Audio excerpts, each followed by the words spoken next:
Ready? Today we're debating whether or not Islam is true, and we are starting right now with Apostate Prophet's opening statement. Thanks so much for being with us. Apostate Prophet, the floor is all yours.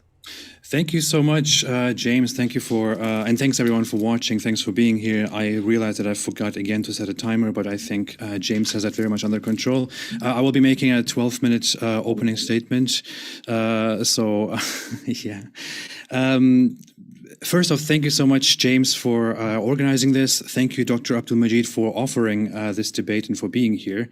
I really appreciate the opportunity to have a proper, fruitful debate on this. So I want to argue today for the idea, or as I see it, for the fact that Islam is not true, that Islam is false. And I want to start immediately by sharing a presentation in order to get a better understanding of what we are talking about. If you can see me, I'm weird down there in the bottom. That's good. Okay, this is how it works. So we're talking today about why Islam is false. Islam relies on the articles of faith as they are known. Some people know them as the pillars of faith, or the articles of Iman. And these are 6 in Islam: the belief in Allah, the belief in prophets, the belief in scripture, the belief in angels, the belief in predestination, and the belief in the afterlife. All of these are relevant to us, but one of these, which is angels, cannot really be addressed today and is not very much relevant. It is more about the foundations of Allah, prophets, and scripture. We can elaborate on this whole issue more if we look at the Islamic creed. If you want to join Islam and you want to become a Muslim, then it is important not only to believe in Allah, but also to believe in Muhammad. The Islamic creed, the Shahada, goes, I testify that there is no God but Allah, and I testify that Muhammad is the messenger of Allah. So it is not only sufficient to believe in Allah, but also to believe in Muhammad and to follow him fully. And in order to believe in Allah and Muhammad, you have to also believe in the Quran and follow that to the fullest, because the Quran is taught to be the perfect word of Allah revealed through the mouth, the lips of Muhammad. So what I want to do today is to cross out angels entirely. It's not very much relevant. I want to focus on Allah together with predestination and afterlife, because these are part of the entire doctrine of Allah. And I also want to focus on the matter of prophets and on scripture. To be precise, when I say prophets, I want to precisely focus on Muhammad, and when I say scripture, I want to focus on the Quran. Now, when we come to the first topic, which is Allah, the major foundation of Islam, we have several thoughts here, several teachings, doctrines that come together with the belief in Allah. Those are that Allah created humans just so they worship Him. This is mentioned in Quran chapter 51, verse 56. Allah created life and death to test humans. This is in Quran chapter 67, verse 2. I will not further mention the chapter and verses. They are all attached to right at the end to make it easier. Allah predetermined everything before it happens in a register known as the book before He created it. The teaching is that Allah creates everything, decrees what will happen, and then He brings it forth, and then it happens only by His will.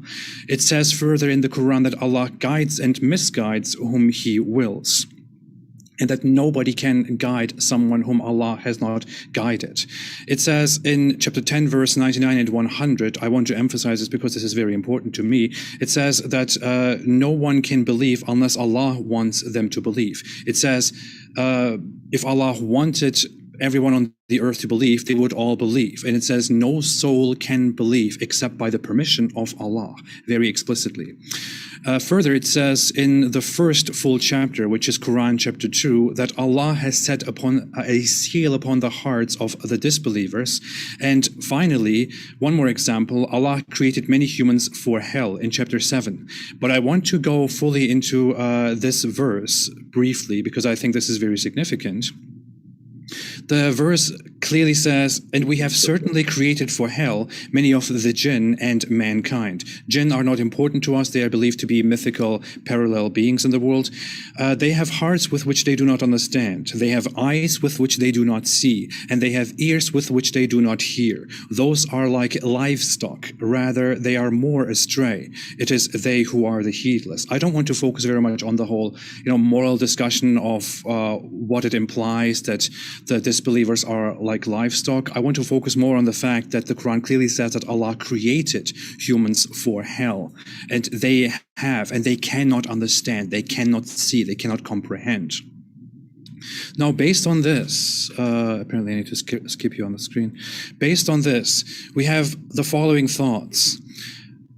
Number one, Allah creates humans just so they worship him, as the Quran says. But we also see that Allah creates many humans for hell. So he creates people just so they worship him, but he creates many humans for hell. Allah chooses what people will believe in. He decrees everything before it happens. That means Allah also chooses disbelief for humans. He decrees it.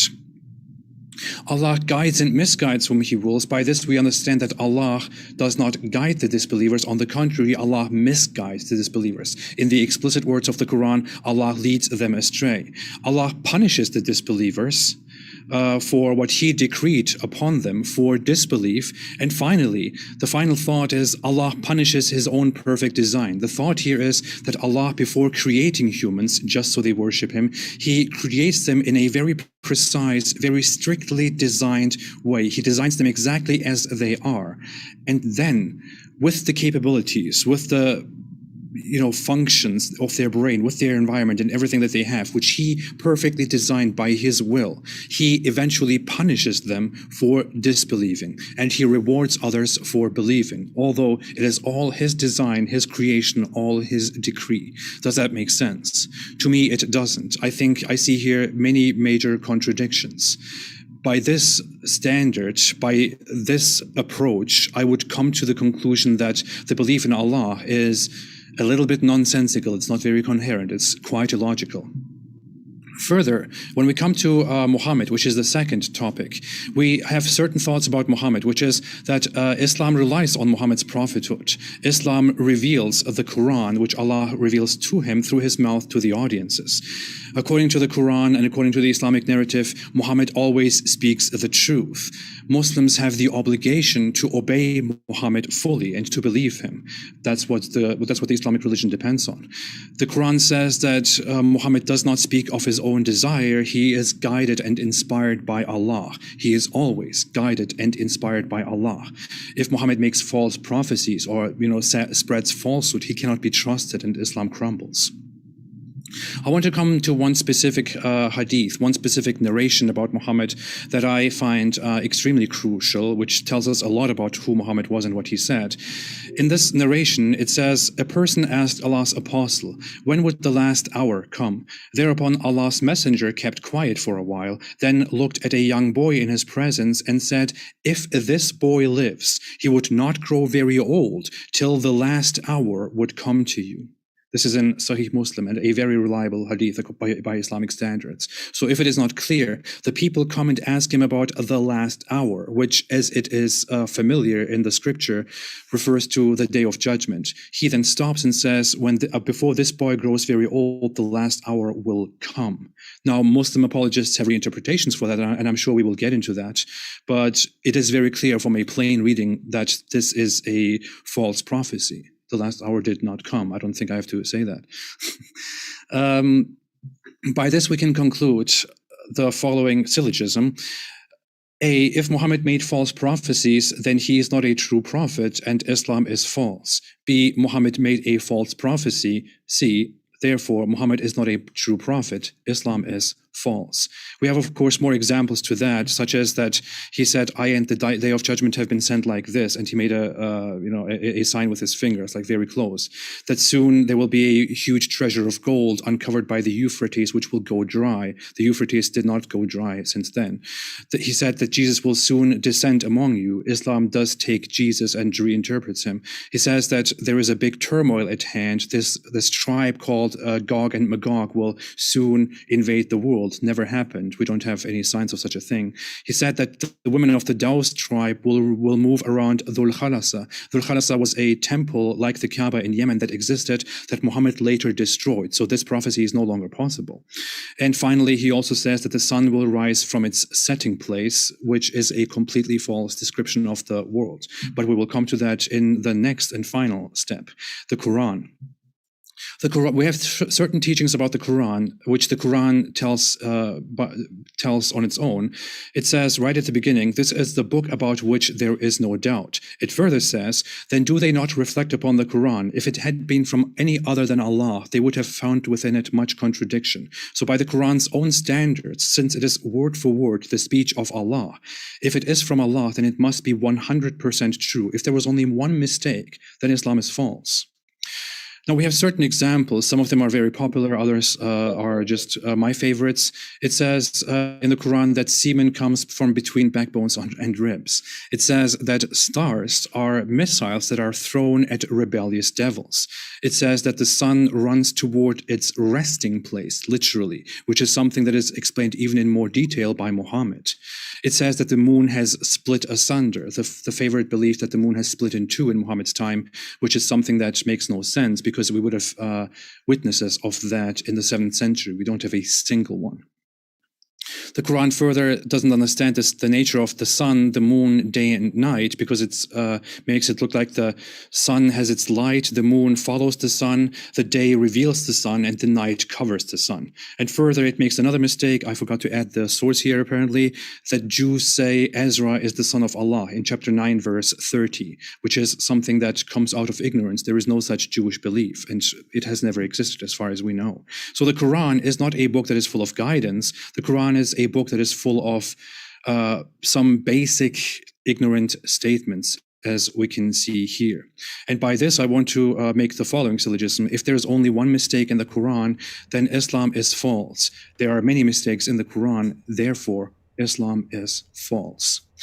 I went very quickly through these arguments and sources, but the point is that we have these foundations, the Quran, Muhammad, and Allah, in order to verify whether Islam is true or not. When we analyze these foundations very thoroughly, we clearly see that these sources, these foundations are not reliable. They are very shaky. They rest on very fragile grounds. And once further analyzed, they collapse and crumble, just as Islam eventually then consequently crumbles. Therefore, I would say Islam is false with all the evidence that we have. I think that was 12 minutes, right? That was 12 minutes exactly. Thank you so much. So, thank you very much for that opening statement, Apostate Prophet. And folks, want to let you know, if it's your first time here at Modern Day Debate, we are a neutral platform hosting debates on science, religion, and politics. And we hope you feel welcome no matter what walk of life you are from.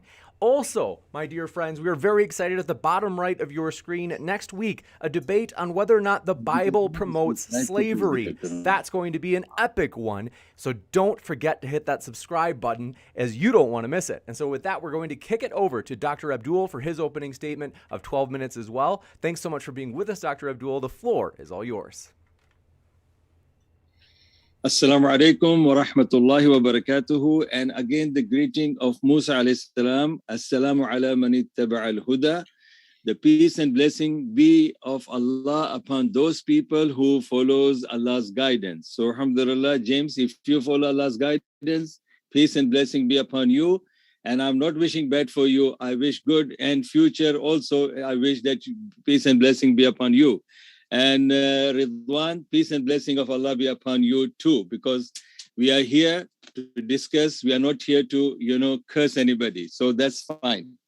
And the first thing is, I would like to say that I was expecting from Ridwan or James to introduce us about our qualification and the expertise that we are in based on academic education, which I didn't, get from James, but nor even Ridwan.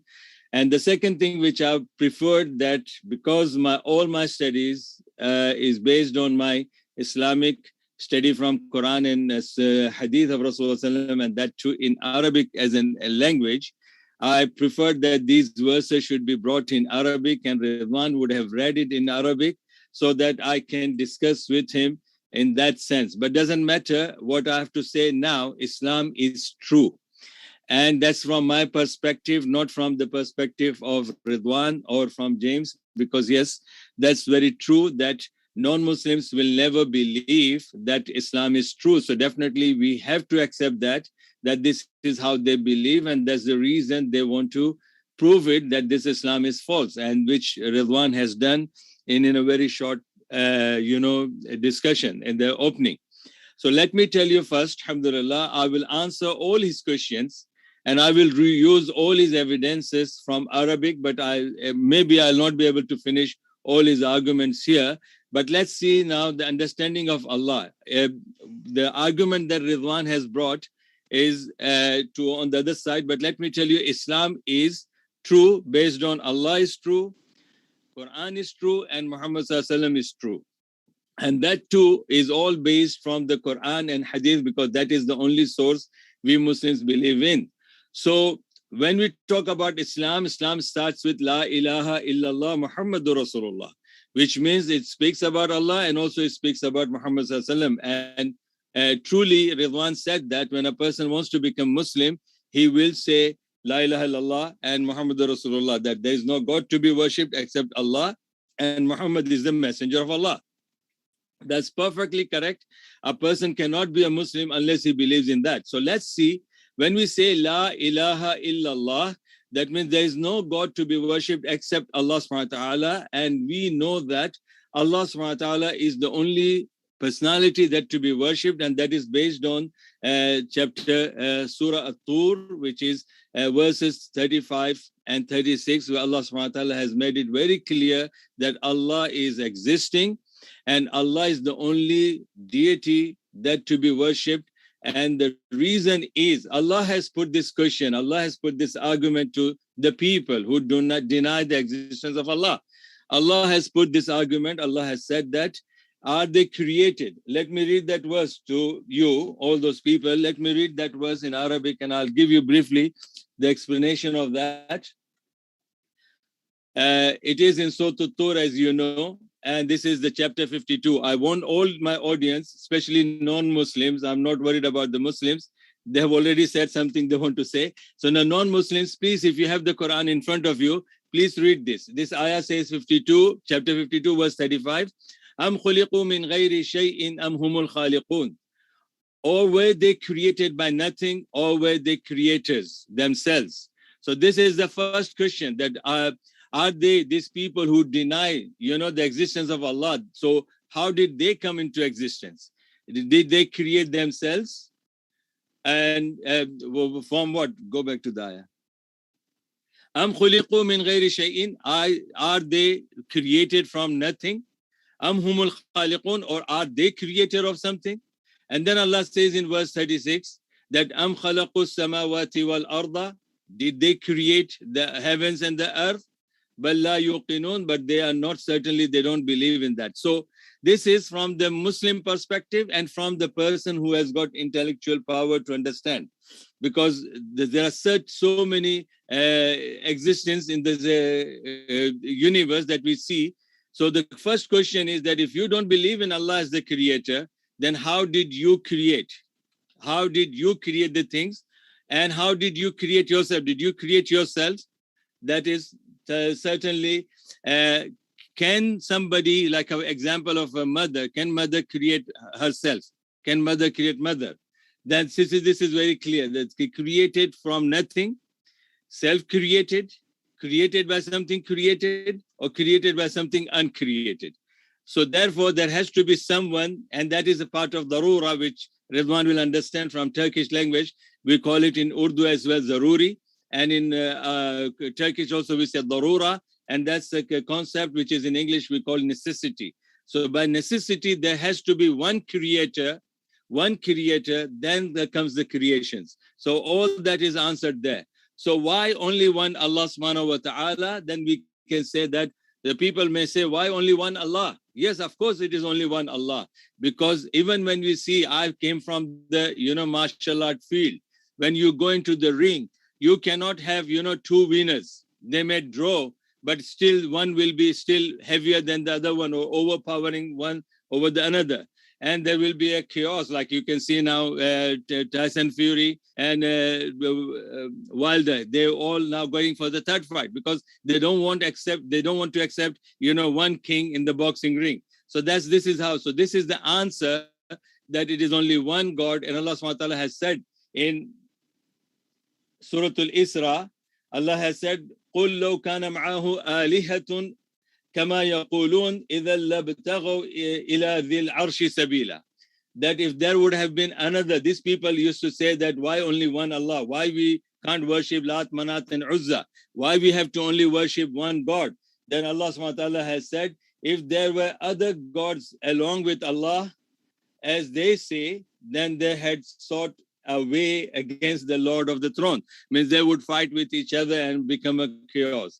And that has to be very, very clear, that they would ultimately overpower one another and consequently destroying each other, causing chaos, destruction, and complete non-existence. Or one will be overpowered ultimately, but any who is overpowered being cannot be all-powerful.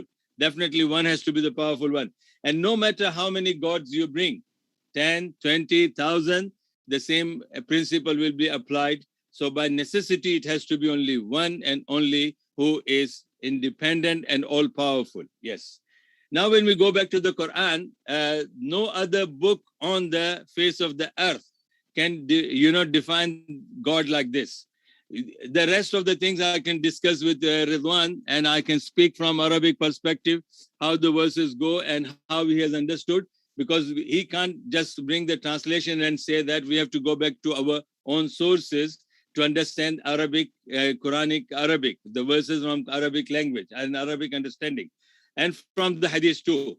So this is very clear. No other on the book on the face of the earth has this definition, what Allah, the Quran gives about Allah subhanahu wa ta'ala. So that's gives the priority of Quran to over other. That's the only word of God can be like that.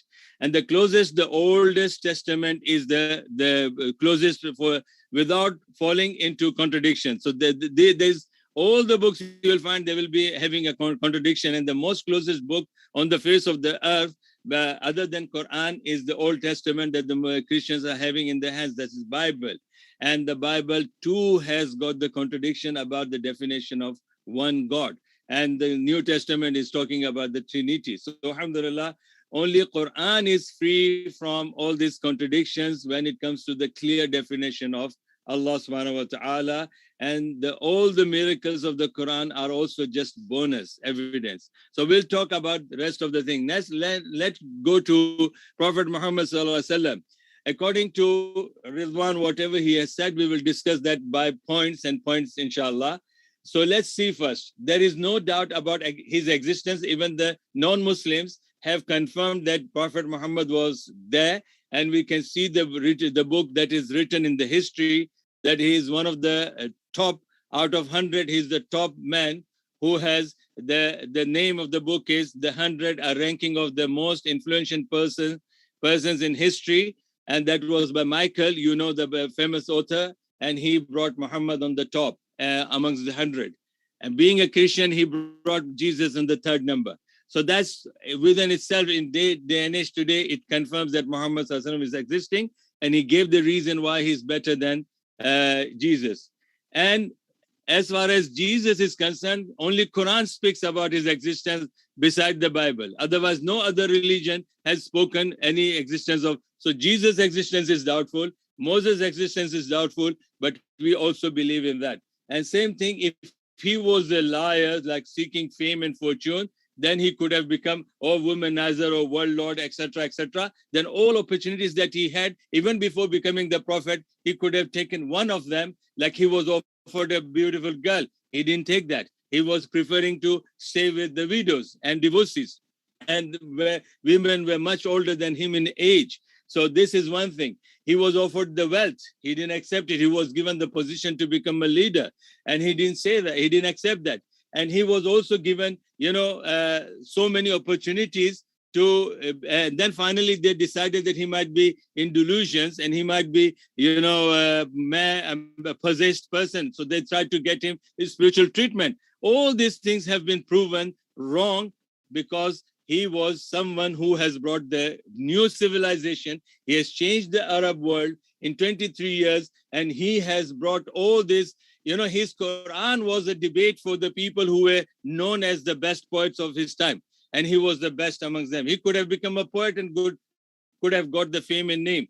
But all these things, and this was the problem today, that the people, they don't understand Arabic, but those people, they understood Arabic. That's why whatever said by Muhammad, they did not accept it, that it cannot be from a person like him. He could be a magician, or he could be a soothsayer, or he could be a mad person, because it's something is coming out of him, which is not from a human being. So I rest my case with this. Thank you.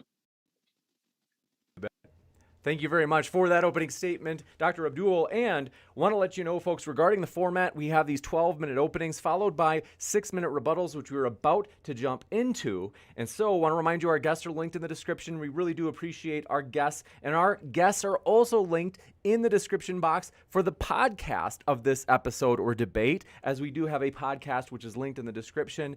And with that, we're going to kick it over to Apostate Prophet for his 6-minute rebuttal. Thanks for being with us, and the floor is all yours.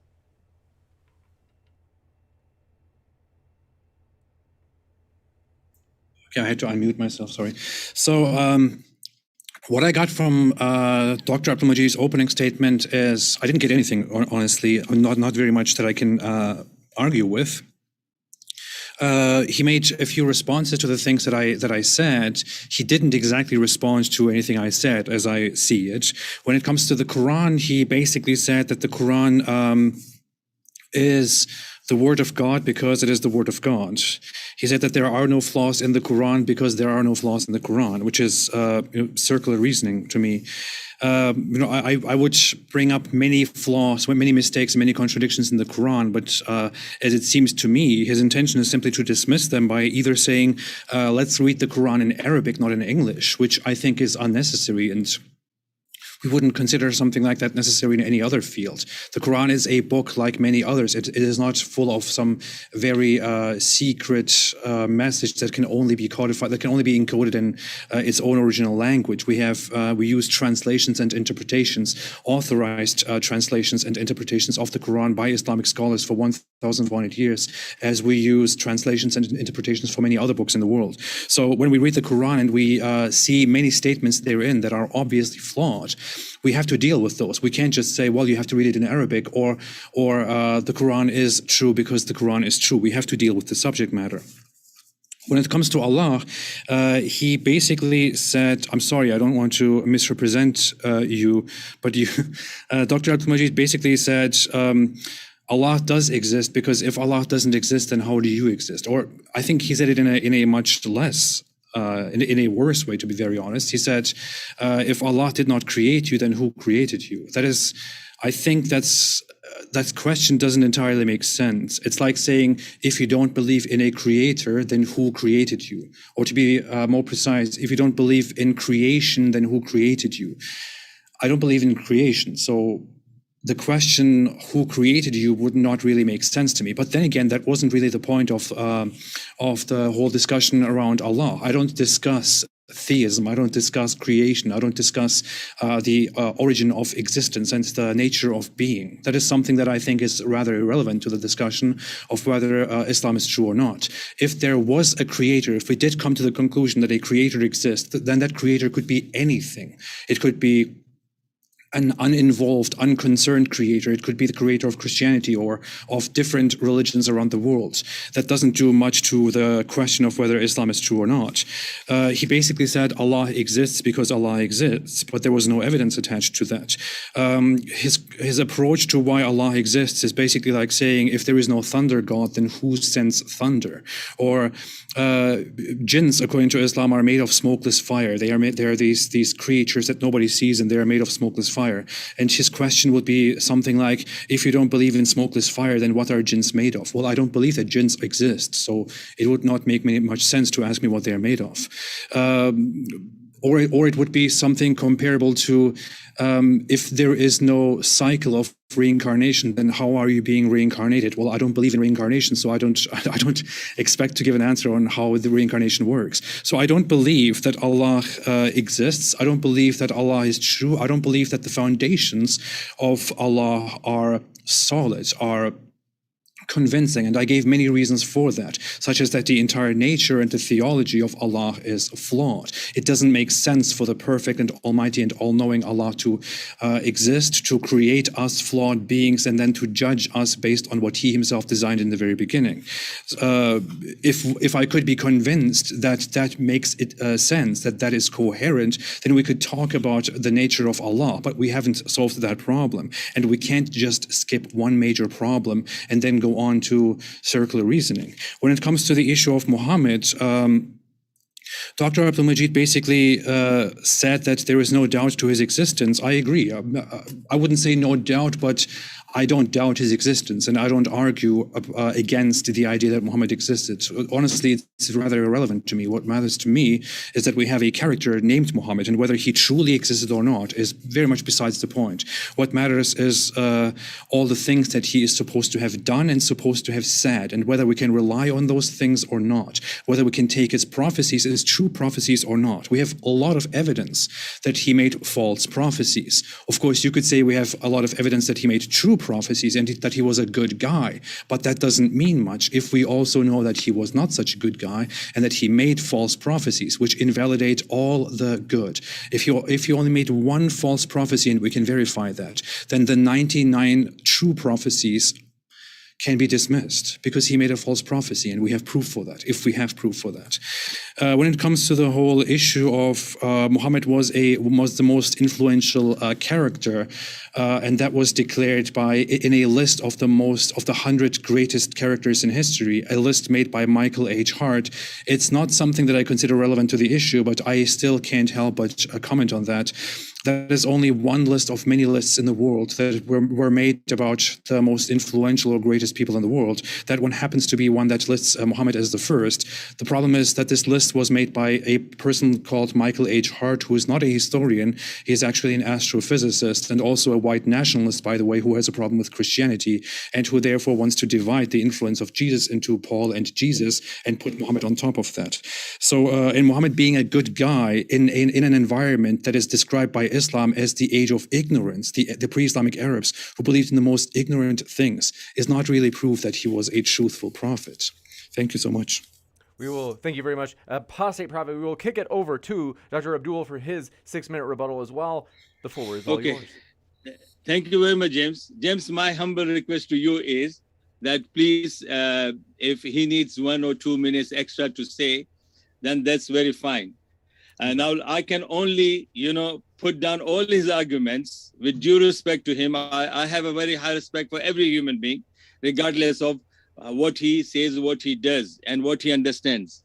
Now, let me tell you one thing. He brought the final thing about very academic point, which he has referred to Michael H. Hart. Okay, that's fair enough. And he brought his qualification. He's saying he's not an historian. So my question to you, are you a clergy Muslim, ex-clergy Muslim? Were you qualified to be an imam and mufti and a scholar to bring these ideas of the Quran? And did you study this from the classical sources and then you understood it that this is wrong from their sources? And if that is the case, then you can object, Mr. Man who wrote the book, okay? 1 out of 100. So that is your relevant point. But since you yourself has said in one of your recent videos, when somebody asked you, if not Islam, then what is the other alternative? There you have admitted yourself. You said that you are dumb like you. Means your audience and views. I don't accept that. You're not dumb. You're very clever. And maybe your people, the people who are following you, maybe they are dumb, but I don't look at you as a dumb. And you are saying you are a simple critic of Islam, which shows that you are not even qualified to be like that. Why I'm saying, because all those questions you have said I will bring each and every verse and hadith of yours to tell you that you read only the translation of the scholars. You have not understood their commentaries. You have understood it that way. So it is your understanding. And the same verses I will read it from our sources. And as an authority in my religion, yes, authority in my religion, I have access to all the classical books where it explains these verses.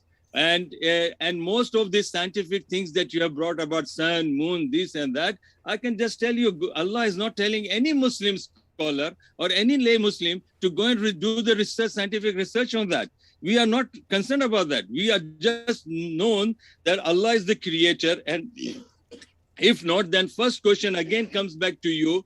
If Allah is not the creator, then who has created the one who is saying I'm existing? So that's very clear. I can say that who created you people? How did you come into existence? Created, you have to tell me. If something is existing on the face of the earth, how did that come into existence? That's my question. And if these things are not clearly understood, then how can we say that, you can deny the existence of Allah? And plus, are you a historian? Are you a scholar of Quran? Are you a scholar of Hadith? Are you, like you said that in one of your debates, in your question answer, that you were Imam, and you were like, your father was teaching and you were reading Quran, and you also supported someone when Quran was challenging that bring something like Quran. You brought Abdullah Gondal, who can't even speak Arabic properly, and he wrote the poetry, surah, chapter.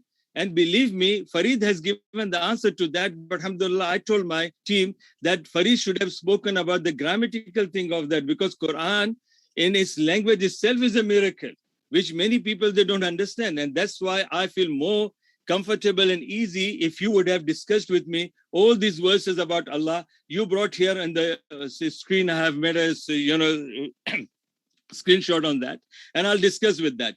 And I will explain to you, look, and the audience will decide how I understand. And I don't rely on the translation, because English can be, understood in any way. If somebody is saying, okay, this is a Chinese book and read, and somebody may be reading the Chinese book, what's the point of reading the Chinese book if it doesn't understand what Chinese is? So that's the reason I said that I prefer that if you would have discussed, but I will definitely discuss with you. So my points are still there.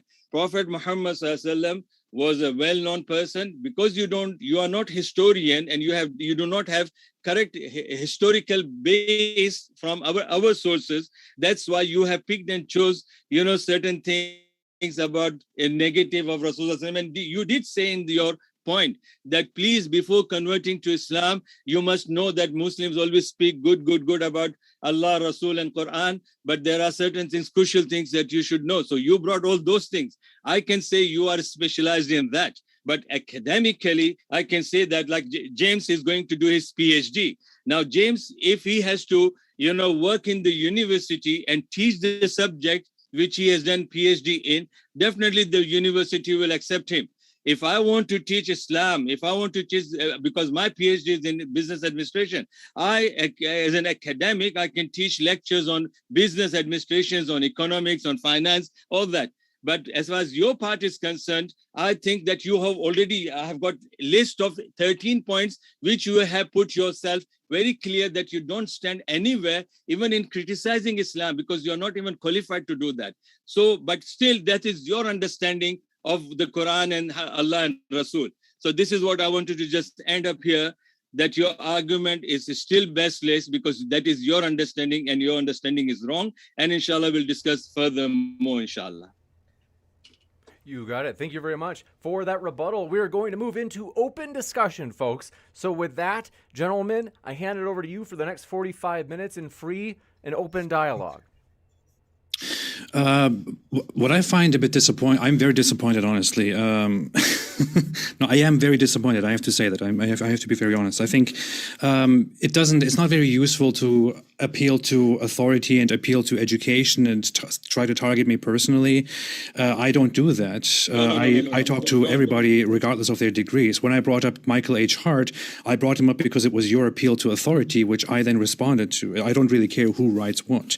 The thing is, it doesn't matter what kind of an education I have. I honestly think that Islam is a a very weak topic and that one doesn't need to be very highly educated in Islam. I am very well educated in Islam, and I keep reading on Islamic creed and Islamic jurisprudence every single day, and I have been doing so for a long, long time. But I don't even think it is necessary. That is necessary. The issue is that I have presented a lot of points, a lot of arguments, and a lot of evidence, and the audience is waiting for the evidence to be refuted and responded to. If we spend time just targeting each other and making accusations instead of or dismissing those arguments, then the issue will not be resolved, and people will just go away from this by concluding that the evidence has not been refuted, and the case against Islam is therefore stronger. Dr. Abdul Majid, that's just my observation. No, Ridwan, please, honestly, as I said that you're Olu, that means you're just like a son to me. I respect you for that, okay? Second thing, I didn't discredit you. You just brought the man and you compared his faith. You said that he is not historian and he has problem with the Christianity. So I brought that thing, that if I compare him, still he is an authority because he is a learned man and he's an author of great book. And like James, when are you going to start the lectures in the uni, James? Oh, I already teach classes as an instructor, but as I mentioned. And don't you know that academically, when you want to teach a subject, James, won't they ask you about your qualification, your experience, your DBS, and etc., etc.? I don't want to get too involved in the debate. So just to be sure, no, it's a conversation between you guys. James, I don't consider this as debate. I consider you people as my brothers in humanity. That's why I'm openly, because I want the environment should be not debate as a fighting and refuting and no. Just a natural understanding. Then. Yes, this is the discussion. And because I'm a teacher myself, I have been teaching here in the universities and primary schools, high schools. So I know, being an Indian and having this qualification, I had to go through so many other, questions and prove myself that I'm qualified to teach. That's what I'm for that point. But as far as Ridwan is concerned, so if with your permission, Ridwan, we'll take Allah's topic first and we'll talk about the 6 verses. If you give me enough time, then can I speak that from Arabic perspective? Well, we would have to go back and forth. You can talk about them. It's just we can't turn it into a lecture on one part. You said we're not expected to review the Quran scientifically. I completely disagree. I think we are supposed to review the Quran entirely, and we need to know everything. So can we discuss the points that I brought up, or can you bring evidence to tell us why Islam is true? Can you refute my evidence as to why Islam is false? Okay, I'll take your slide. Number 1, you said that it is, let me go to this verse first. Okay, we'll take about it and then I'll give you time. And you didn't tell me what is your main source of learning this Quran. What is your main source? I read the Quran through myself with transliteration, Arabic and Turkish side by side, twice when I was a Muslim. I read it again in Turkish when I left Islam or when I was leaving Islam. And after that, over the years, I have read the Quran in many different translations and interpretations in Arabic. With the Arabic transliteration, I don't speak Arabic. I only analyze Arabic and know very much about the structure of the language. But yeah, I've read it in many different authorized translations. Our classical book of commentary, did you read any specific? I read big chunks of Tafsir Ibn Kathir. I read big chunks of Tabari, as much as it is available to me. It's not available fully in English, so it's a bit problematic. And some other tafsirs I did. Is this the Tabari that you read what Abdullah Gundal was saying, Tafsir Jalalain? No. That's different. But I want to go into the translations. I don't think it is relevant to me to rely on what Muslim scholars and exegetes say about certain texts in the Quran. The issue is the average layman, the average Muslim or non-Muslim, will not rely on or even end up looking at the scholars. They will look at what the text says and judge it based on that, and then decide not to believe in this religion. So we have to talk about it. Yeah? No, okay. Ridwan, if you write a book, on any subject, and if I'm as a layman, if I have a question which I don't understand or don't agree with you, shouldn't I have the right to ask you the question? Explain me this. Sure, but the thing is, if I read somewhere, people asked Muhammad, when is the last hour? And Muhammad said, before this boy gets old, the last hour will come. Then I will say, he made a false statement. Look at this. I will not go to a scholar and say, can you please explain, can anybody please explain this to me? Please explain why this is actually not false, why this is actually true. I will have to look at the text and conclude what it says. Okay. ये किताब सुन्ना में जाओ, sunnah.com में ये hadith लेके जाओ. Okay, I'll come back to that, but I'll tell you, when you are saying about that particular hadith, I'm not going into that because I want to deal with every evidence of yours step by step. So that's what I'm saying. You cannot say that the Quran, can be understood or can be accepted or can be rejected just merely reading the translation. There are thousands of translations are there, and the one translation can be, have you studied the 8 parts of speech of English grammar? Sorry, this is not test. I'm saying just generally, because see, when you read the English translation of the Quran, there are pronouns which are singular pronouns, and there are role pronouns, and the role pronouns can be plural form, like we, nahnu, like that. So I'm saying that based on that, the translation could be different. And in English, we have dual and singular and plural, but there is no specific word to define numbers two, like two things, dual. But in maybe please excuse me, my accent could be different because English is not my first language. So don't make a joke of my English language, okay? No okay. problem. Second thing, in Arabic we have when we say one pen, qalamun. When we say 2 pens, we say qalamani. When we say more than 2, we say aqlam. So in Arabic, the translation cannot be reliable source. And if somebody brings the Quranic verse and speaks about the science which was something that was revealed into 1400 years ago, and the science is saying something today, maybe after 10 years, the science would change its mind and come up with another theory. So you are basing your, argument based on the science, or you are not putting your argument based on the Arab English translation. That's unfair, Ridwan. You have to reflect back. If you really, I can say that, look, if you would have been Hafiz of Quran, yes. And if you would have been scholar in Arabic literature, which I am, I've done my master's in Arabic literature. I'm not showing off, but I'm telling you that if you have got that, education to understand the Arabic of the Quran, and you have referred to the Tafsir ibn Kathir, Tafsir Tabri, not the Jalalain of Abdullah Gundal. He can't even know who is the author of the Jalalain, and he's bringing Imam Tabri. And you brought let's not attack uninvolved people here. That's not the point. No. You brought his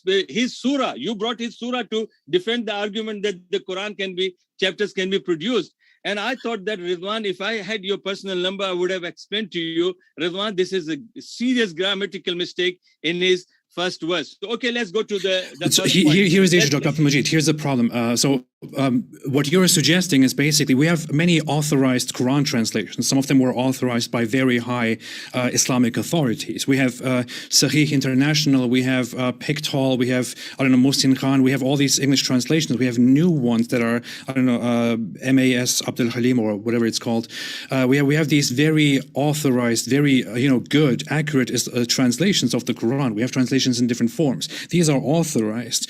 You are basically trying to dismiss the authorized certified Quran translations. No. On the other hand, it is a little bit absurd to expect that in order to understand, in order to judge, and in order to believe in the Quran or disbelieve in the Quran, we would have to read it in its original language. That's an unrealistic expectation. The vast majority of Muslims don't speak Arabic and don't understand Arabic. People who convert to Islam don't understand Arabic. Most Muslims don't understand Arabic. It is you would have to rely on certain people who can tell you anything. No, because Ridwan, if they don't know, I know so many. I'll speak with those verses. Please give me time. I'm not escaping. I'm not running, and I'm. The thing is, we should focus on the evidence instead of trying to argue about the issues around it. Is based on the translation. That's what I'm saying. So okay, then let's talk about your interpretation of it.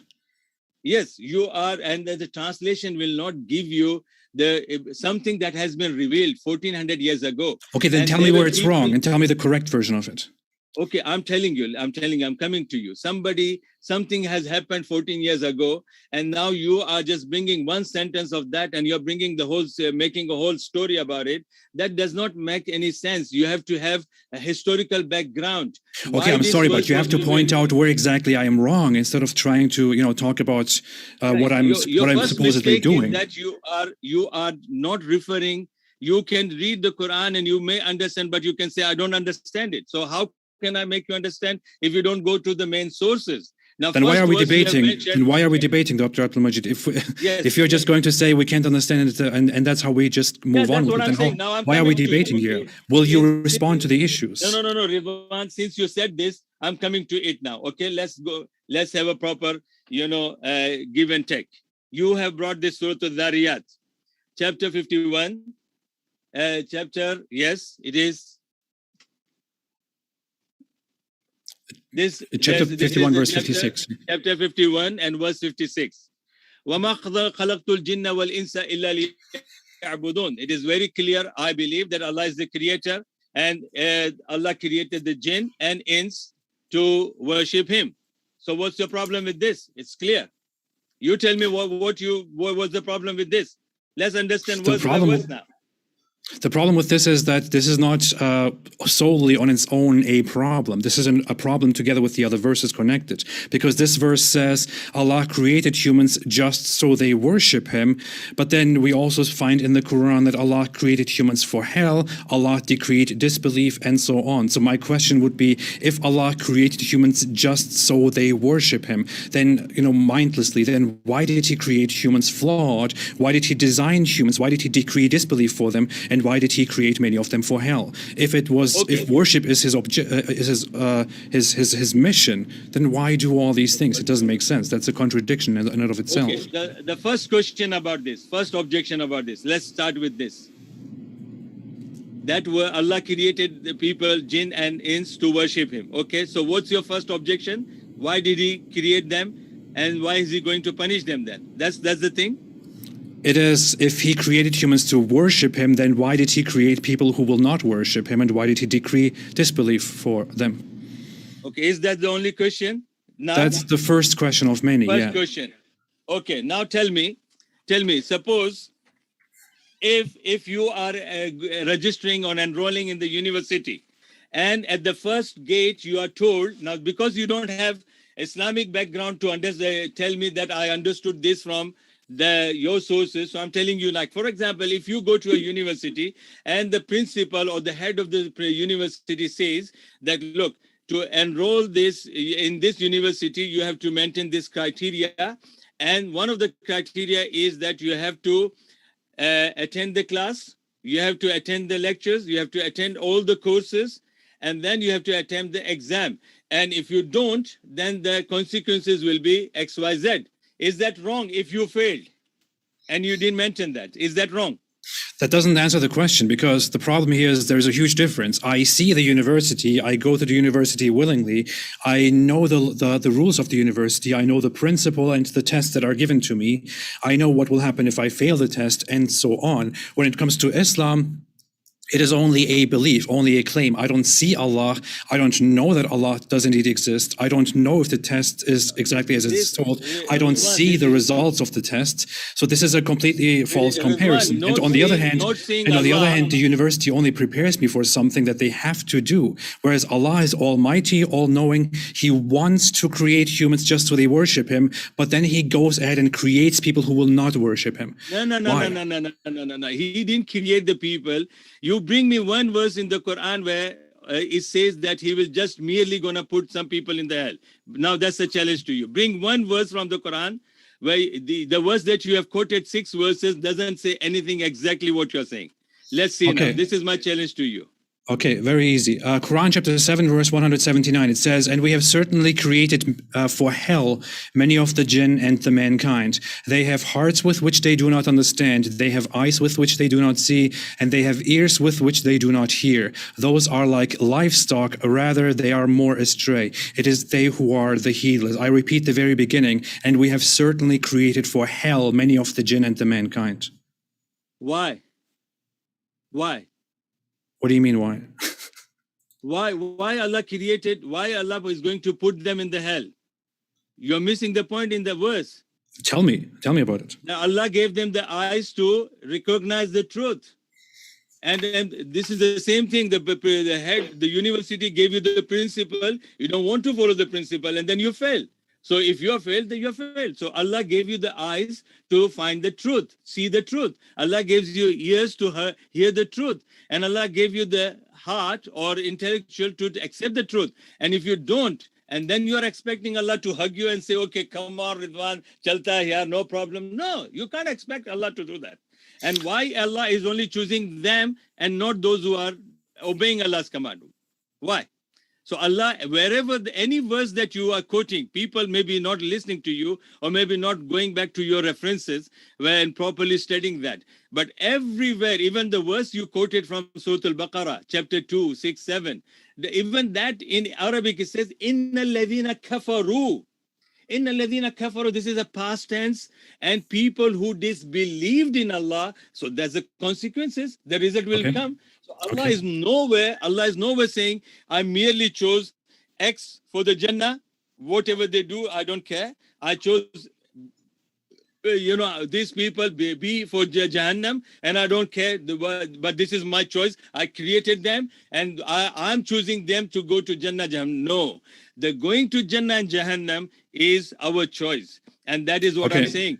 That people going to the university, passing, failing, it's their choice, their way. They do. You're missing the point. You're not responding to the question. Again, as said, the university is a false comparison because I know about the university, I know about its laws, I know about the test, I know about the consequences. When it comes to Islam and Allah, it is merely a belief. It is something that I'm supposed to believe in, supposed to be convinced by. I don't actually see what is expected from me and what the consequences of it are. Secondly, it is a false comparison because, as said, the university is something that is necessary in an environment in order to take you somewhere. It is not an almighty facility, an almighty faculty that could just make you perfect and then present you to society. On the other hand, Allah is the one who originally creates you. He is almighty, all-knowing, and he creates people so they worship him.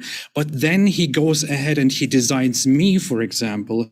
He designs me exactly as I am, with my brain, with my eyes, with my capabilities, with everything, and my environment in such a way that I will be eventually unable to believe in him and eventually make the mistake of not believing in him and go to hell. This is what he created. So he punishes me for his own creation and his own decree. My capabilities were created entirely by him because everything is his creation, and my choices in life were entirely decreed by him because everything is his decree. Nothing that I do can logically be outside his design, outside his creation, outside his decree. So if Allah wants to create humans just so they worship him, then why doesn't he just create people who worship him and instead creates people and designs them for disbelief and consequently for hell? Okay. Do you have a pen and paper, please? Sure, yeah. Okay. Chapter Hud. I'm giving you answers for all the questions and objections that you have asked about Allah. Chapter Hud, which is chapter 11 and verse 119. Okay. Okay. It says, إِلَّا مَنْ رَحِمَ رَبُّكَ وَلِذَلِكَ خَلَقَهُمْ وَتَمَّتْ كَلِمَةُ رَبِّكَ لَأَمْلَأَنَّ جَهَنَّمَ مِنَ الْجِنَّةِ وَالنَّاسِ أَجْمَعِينَ. The last part is yours. And the first part is supporting me. And this is very clear. Except him on whom your Lord has bestowed his mercy. Except, you see, Allah is saying that there are followers of shaitan and they followed him instead of following Allah. And this is not, Allah is not saying what Allah has destined for you. Allah has already, and I'll bring all these evidences to answer your question. This ayah, it says that Allah created all the people to believe in him. He has not, created them to disbelieve in him. And this verse says that, and what is the proof for that? وَلِذَلِكَ خَلَقَهُمْ. Allah has created them so that they believe in him. Your understanding is wrong from one verse. You are saying Allah created them for Jannah and Jahannam. No, Allah didn't create anybody for Jahannam. This verse is the answer to your argument, where Allah says, "Inna illa man rahima rabbuk," except those people upon whom Allah shows his mercy. And I pray to Allah that may Allah have mercy on you and James too. James, please, I'm very friendly, okay? Don't mind for my compliments. Okay. Dr. Majid, did Allah, can I ask you some very quick, brief questions? No, did let Allah... me finish this point. Oh, sure, go ahead. Please, I'll give you enough time. I told even James that if you need more minutes, you can take my minutes. I'm that generous, because big guy with 22 stones, I have got enough heart to take you. Because what you have done, I don't want to discuss that, but still I say that I ignore that, and that is it's all right, no problem. وَلِذَلِكَ خَلَقَهُمْ. Allah has created them for that purpose. That means Allah created them to worship him and to bestow his mercy upon him. وَتَمَّتْ كَلِمَةُ رَبِّكَ. And also Allah has declared his declaration that there will be people who will be of this kind and there will be people of other kind. Then Allah confirms those people who were followers of Satan, لَأَمْلَأَنَّ جَهَنَّمَ مِنَ الْجِنَّةِ وَالنَّاسِ أَجْمَعِينَ. Definitely amongst those who will follow the Satan and go away from Allah's mercy, they will go into the Jahannam. Okay, this is one answer. Now I want you to reply to this if you can. Okay, sure. I want to ask you very quick questions, Dr. Abdul Majid. Did Allah create everything, yes or not? Yes or no? Yes. Okay, did Allah design everything, yes or no? Yes. Did Allah decree everything before he created it, yes or no? Yes. And I can give you all the verses to prove that. Fantastic. So according to the Islamic belief and according to you, Allah created everything, Allah designed everything, and Allah decreed everything. One final question is anything outside of Allah's creation and decree? No. Okay, so nothing is outside of Allah's creation and decree. But Allah wants us to believe in him, and he created us just to believe in him. So let's get this straight. Allah creates everything that happens. Allah designs everything. Allah decrees everything, and nothing is designed, created, and decreed outside of what Allah has designed, created, and decreed. And yet, Allah creates humans like me with capabilities supposedly and the responsibility to believe. But he creates my mind, my environment, my personality, and everything in such a way that I will eventually not be convinced by Islam, that I will disbelieve, and that I will therefore make the wrong choice of disbelief and go to hell. Now, the choice of disbelieving and going to hell, who decreed that? Was it my decree or was it Allah's decree? Okay, I'm coming. Do you understand the difference between script and transcript? Yes, but we already established creation, design, and decree, and nothing is outside of that. So, but what is it? Is it transcript or a script? That Allah has decreed? Both actually, yeah. How come? Can you answer my question? When I choose disbelief, is that my decree or is it Allah's decree? Is that my creation or Allah's creation? Okay. Do you have the same knowledge of Allah? Go ahead and explain it to me. I don't know. So tell me. You read you know what Allah has described for you or decreed for you? I mean, I know that it is. Huh? I know. I don't know what Allah has decreed for me. I know that according to Islam, Allah designs and creates and decrees everything that will happen before it happens. Okay, so And Allah guides and misguides whom He wills, and no one can believe unless by His decree. Let's agree to certain points. Now you said that Allah has decreed everything, Allah has created everything, Allah has designed everything, and okay, and you going to the Jahannam. Now you're blaming that to Allah. Do you know that Allah has also told you? Allah has also told you that if you do this, then this is your end, and if you don't do this, then this is your end. Do you know I never said the Quran is consistent. I'm asking. I'm asking I'm you. not saying about Quran. No, come on, stick to the point. We are talking about the decree of Allah. Yeah. Okay, Allah has decreed everything. Do you know what Allah has decreed for you? I can't know what Allah has decreed for me because I don't believe Allah is real. So. Yeah, so that means now you are choosing whatever you are choosing is your choice, because you don't know whether Allah has decreed or not. For me, if you ask me, do you believe in Allah? I'll say yes, I believe in Allah. Do you believe in the decree that Allah has made, a script or a transcript, which you are saying both are same, which I can say even James will correct you, it's not same. Transcript. No, I say within the context of Islam, it's the same. No. Dr. Abdul Majid, did you decree that you would believe in Islam, or did Allah decree that you would believe in Islam? What? Did you decree that you would believe in Islam, or did Allah decree that you would believe in Islam? I have a reason to believe in Allah. Okay, but did you decree this, or did Allah decide this? I have a reason to follow Allah's guidance. I understand that, but did you decree and decide this, or did Allah decree and decide this? I don't know what Allah has decreed for me, but Allah told me what to do. That's my argument. Okay, I'm not blind. No. I'm not blind having eyes. I'm not deaf having ears. And I'm not dumb having brain to understand. So my thinking is that Allah decreed something for me, but I don't know what. But okay, Allah, but eventually Allah decreed it, right? So the point is not what will eventually happen. The point is whatever happens, did you decree it or did Allah decree it? Ridwan, you're going to the destination, yet you have not chosen the route. But that's what matters. Is it Allah's decree or is it your decree what eventually happens? No. Why you're talking about Allah now? I said to you, I believe this is Allah's decree. But Allah is not saying, okay, I decreed, Jahannam for Abdul Majid and Jahannam for Ridwan. Allah didn't say that. Okay, but I'm asking you. But I'm asking you. Is decree a script? But I'm asking you, let's say hypothetically that you will end up with belief and you will die as a believer. Was it then your decision and decree to believe, or was it Allah's decision and decree? Ridwan, I already answered you. What is the answer? I don't hear the answer. I already answered you that whatever Allah has decreed, I have not a single doubt about it. But what Allah has decreed for me, and I challenge you what Allah has decreed for you, nobody, even the third party, cannot say. So I understand that. I understand that, but you're not answering my question.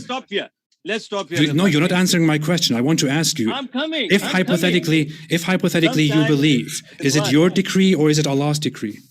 It is Allah's decree, yes. Okay, fine. So it is Allah's decree. So that means Allah Himself decided what will happen. Allah Himself decided whether you will believe or will not believe. So it is Allah Himself who has made that choice. What did Allah decide? No, what did Allah decide? How can you say Allah decided believe or not believe? I'm not saying He decided. I'm saying I'm presenting a hypothetical. If we are talking about somebody who ends up believing, then according to the Islamic narrative, according to the Islamic belief, logically, it has to be that Allah decreed that this person would believe, or Allah decided that this person would believe. If the person has any choice in that, if you decide or decree something, then that means that is outside of Allah's decree. That makes no sense. That is incompatible with the Islamic belief. Should we base our argument on hypothetical understanding, or yes, should we base our argument based on the evidence? No, we should base it on the hypothetical. That's how we are supposed to argue about this. If hypothetically somebody believes and dies with belief, then we have to discuss this in order to understand the logic, whether the belief was the person's decree or whether it was Allah's decree. I think we already have the answer. It was Allah's decree, which supports my point. You are confusing people. Maybe I think because you yourself has got this wrong understanding. You are saying that if I disbelieve or if I believe, is Allah has decided for me. What is the proof for that? Give me the evidence. That's what I'm asking you. I already asked you if everything is Allah's creation, design, and okay. I asked you, what do you know about Allah? What Allah decided for you? Let me ask this. If I choose, okay, let's forget about that. How about this? I chose to disbelieve in Allah, right? I chose to disbelieve in Allah. Was that my decree? Was that outside of Allah's decree? It's your choice, and Allah will not do wrong to you. Ridwan, okay, but was that outside of Allah's decree? Was it my decree alone? Ridwan, if Allah wants to punish me now, Allah can punish me. If Allah wants to send mercy to me, He can do that. Listen, Ridwan. That's my point, but you're not answering my question. That's the issue. Was it my decree or not? Yeah. So why you chose that? Why you chose to be of that? It doesn't matter why I chose it. It doesn't matter why I chose it. I'm asking you, was it my decree? Why it doesn't matter? No, why it doesn't matter? If it doesn't matter you for what you're choosing, then it shouldn't even matter you to question Allah in the first place. Dr. Abdul, you're not answering my question. I'm answering your question. I'm saying that was it my decree? Was it my decree to disbelieve outside of Allah's decree? Was it my decree? No, it's not. So, okay, it is Allah's decree. So everything is Allah's decree. That means even if I have a final choice to disbelieve and go to hell, then that was decided by Allah beforehand. It wasn't decided by me. Because it doesn't matter why. It doesn't matter to choose your final choice. No, it doesn't matter why. That's not the point, Dr. Abdul Majid. No matter what it is, even if it's out of ignorance, if I eventually choose disbelief, then that means that was decided by Allah Himself at the very beginning before I made the choice. Gentlemen, just because it's getting heated, and I know that you guys are both passionate, and that's what we appreciate, because there's nothing worse than two debaters that lack passion, but you guys definitely have an abundance of passion. I just want to be sure that we get to hear from each of you plenty, so that as the guests want to hear from you guys, so that there's not too much interrupting. Go ahead. I think Dr. Abdul, Ridwan. Yes, Ridwan, my question is that you are choosing good or you're choosing bad, and then you're blaming Allah. And at the same time, you're saying you don't know. You're saying at the same time you don't know. Whatever you're saying to me about Allah, I said yes. But you are not letting me complete this. You are let me complete. Go ahead, complete it. I believed in what Allah has decreed, and it is a decree is not the script. It's a transcript. Remember that. You have to understand there is a big difference between script and transcript, which you have to understand. I'm not here to educate you. You are much knowledgeable than me, I admit, in the front of the audience here. Okay. Second thing, Allah has designed, Allah has decreed, Allah has decided, and Allah is saying that these people will go to Jahannam due to X, Y, Z reason, and that reasons are told. A person will go to Jannah due to X, Y reason, and that reasons are told. Now, the reasons are told. And my question was that I don't know where I will go, but I was told that take this route or that route where you will reach to your destination. That's simple for me to understand. But you're just reaching to the destination by your own choice. And then you are saying, this is what Allah has given to me. No, Allah gave you two choices. And you are finally choosing one. So why you are blaming Allah for that? And plus, you don't know what Allah chose for you. Okay, thank you so much for that. Again, I think it doesn't answer the point at all. Here is the issue. You say Allah decrees everything and you believe in that fully, and He creates and decrees everything. Thank you, by the way. And Allah decrees the reasons. Allah gives us reasons. Eventually, based on Allah's creation and decree, we come to a certain choice that we make between belief and disbelief. Allah created those choices, and the problem is, if Allah created, designed, and decreed everything, then Allah created me just the way I am.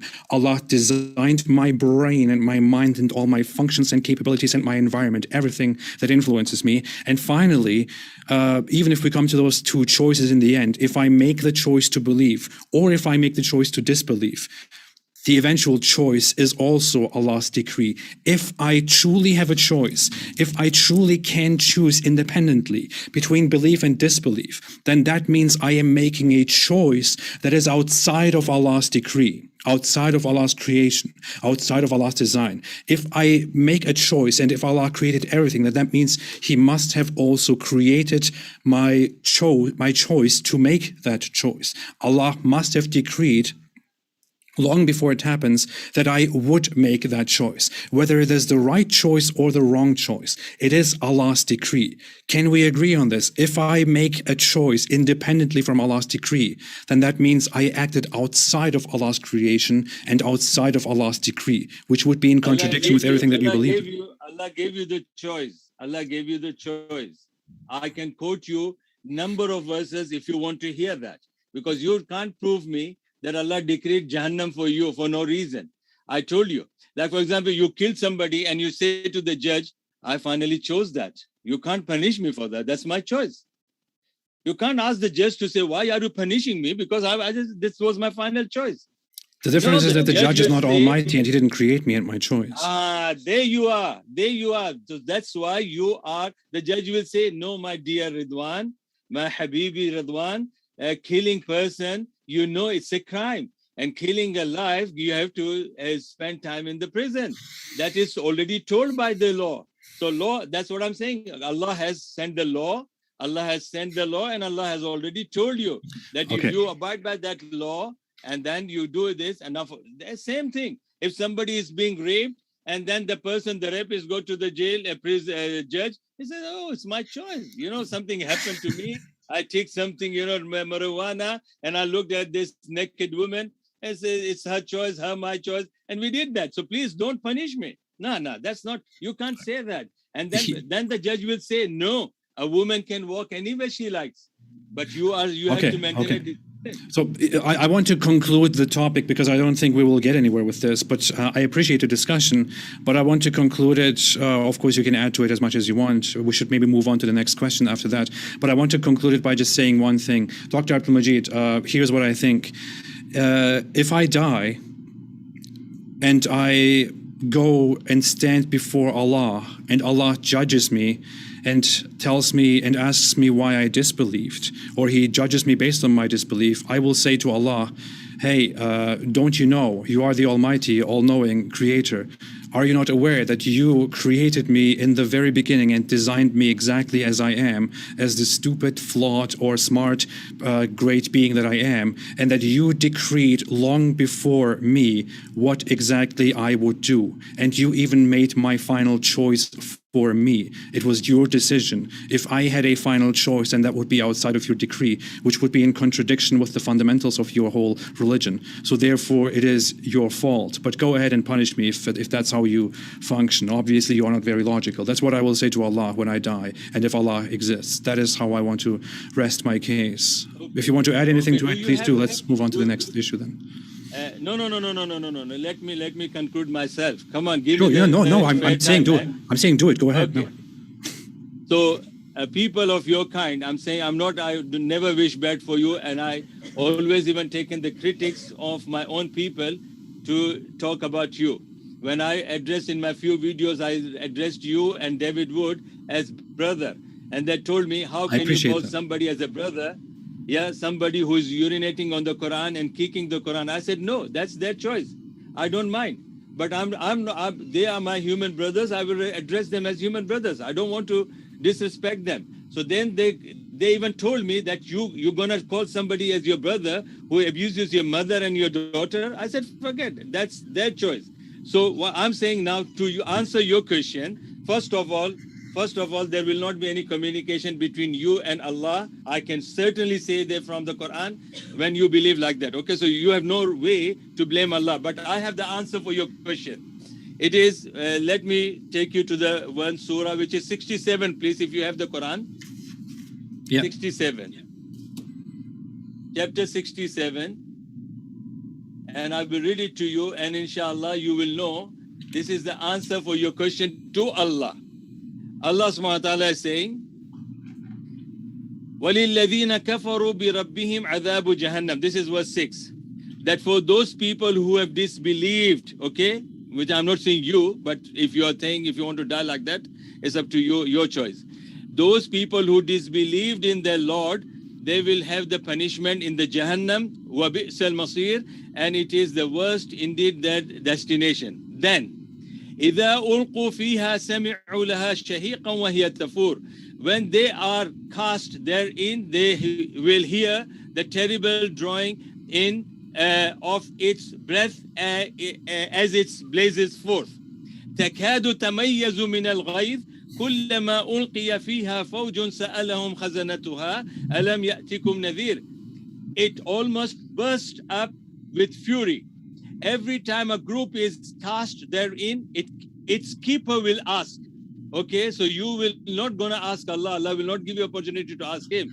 If you are dying like this, Ridwan, I wish good for you. I wish best for you, inshallah. But Dr. Majid, I think we should conclude this. We are going on that forever. We're wasting a lot of time. The issue is, very nice words, but I'm not impressed by it. I don't think it makes sense. The answer is coming. Sure, go ahead. Go ahead. If you want to discuss with me, I told you I'm an academic and I want to discuss point by point. Bringing all the 1,000 verses and not even one is understood, then that's not point. You can bring the whole Quran. It has got 6,000 verses plus. Okay, then it says, its keeper will ask, did no warner come to you? So Allah has sent the warner to you. Okay, so no, it hasn't come to me. You can't say that this is Qalu, yeah. I came to you. Has not come to me. I'm sorry. a warner to you. No. I'm warning you. You're a prophet? Indeed, yes, I'm a warner to you, my brother. My brother, I'll tell you, I'm a warner to you. Listen to these verses, and then you can say whatever you like. وَقَالُوا بَلَا قَدْ جَاءَنَا نَذِيرٌ فَكَذَّبْنَا وَقُلْنَا مَا نَزَّلَ اللَّهُ مِنْ شَيْءٍ إِنْ أَنْتُمْ إِلَّا فِي ضَلَالٍ كَبِيرٍ. Indeed, the warner came to us. Abdul Majid came to Ridwan, and Ridwan was warned. But Ridwan said, Abdul Majid, you are a liar because I don't believe in what you believe in Allah. I wouldn't say that. Allah. Yeah, okay. وَقُلْنَا مَا نَزَّلَ اللَّهُ مِنْ شَيْءٍ. And I say Allah has not revealed anything because Allah is false. In antum illa fi dalalin kabir. You people are in the biggest loss and biggest, in a lost world. وَقَالُوا لَوْ كُنَّا نَسْمَعُ أَوْ نَعْقِلُ مَا كُنَّا فِي أَصْحَابِ السَّعِيرِ. And you will say, and people of your kind, subhanallah, I don't wish anything bad for you, but people will say, Allah, if we would have listened to them, that's the reason why Allah gave you the ears and you became deaf. So Allah gave you the ears and you listened to it, and Allah gave you the brain to understand. You understood. Now you are saying in the hell, you are saying, if I would have heard, if I would have understood, I would not be in this place. فَاعْتَرَفُوا بِذَنْبِهِمْ. They have admitted their sin and their mistakes. فَسُحْقًا لِأَصْحَابِ السَّعِيرِ. So they should be put in the hellfire. So Dr. Majid, we can move on. Thank you. I appreciate your knowledge. I respect your knowledge. And thank you so much for your nice words. The issue is, you might consider yourself a warner. You might think, man. I warned you. You might think that you have warned me appropriately. Unfortunately, it's not you. It is the Quran. It's not impressive enough. Today when you sleep, you'll get nightmare. No, unfortunately it's not impressive. I'm not moved by it. I'm not impressed by it. I'm not intimidated by it, because to me it just seems illogical. It doesn't make sense. And I'm not saying that you are illogical. I'm not saying that you are a liar. That's not what I'm saying at all. Please don't get me wrong. I'm just saying that the source material, the Quran, is unfortunately not good enough, and I don't see the logic in it. I mean, but we can move on from that. I think we could discuss about this forever.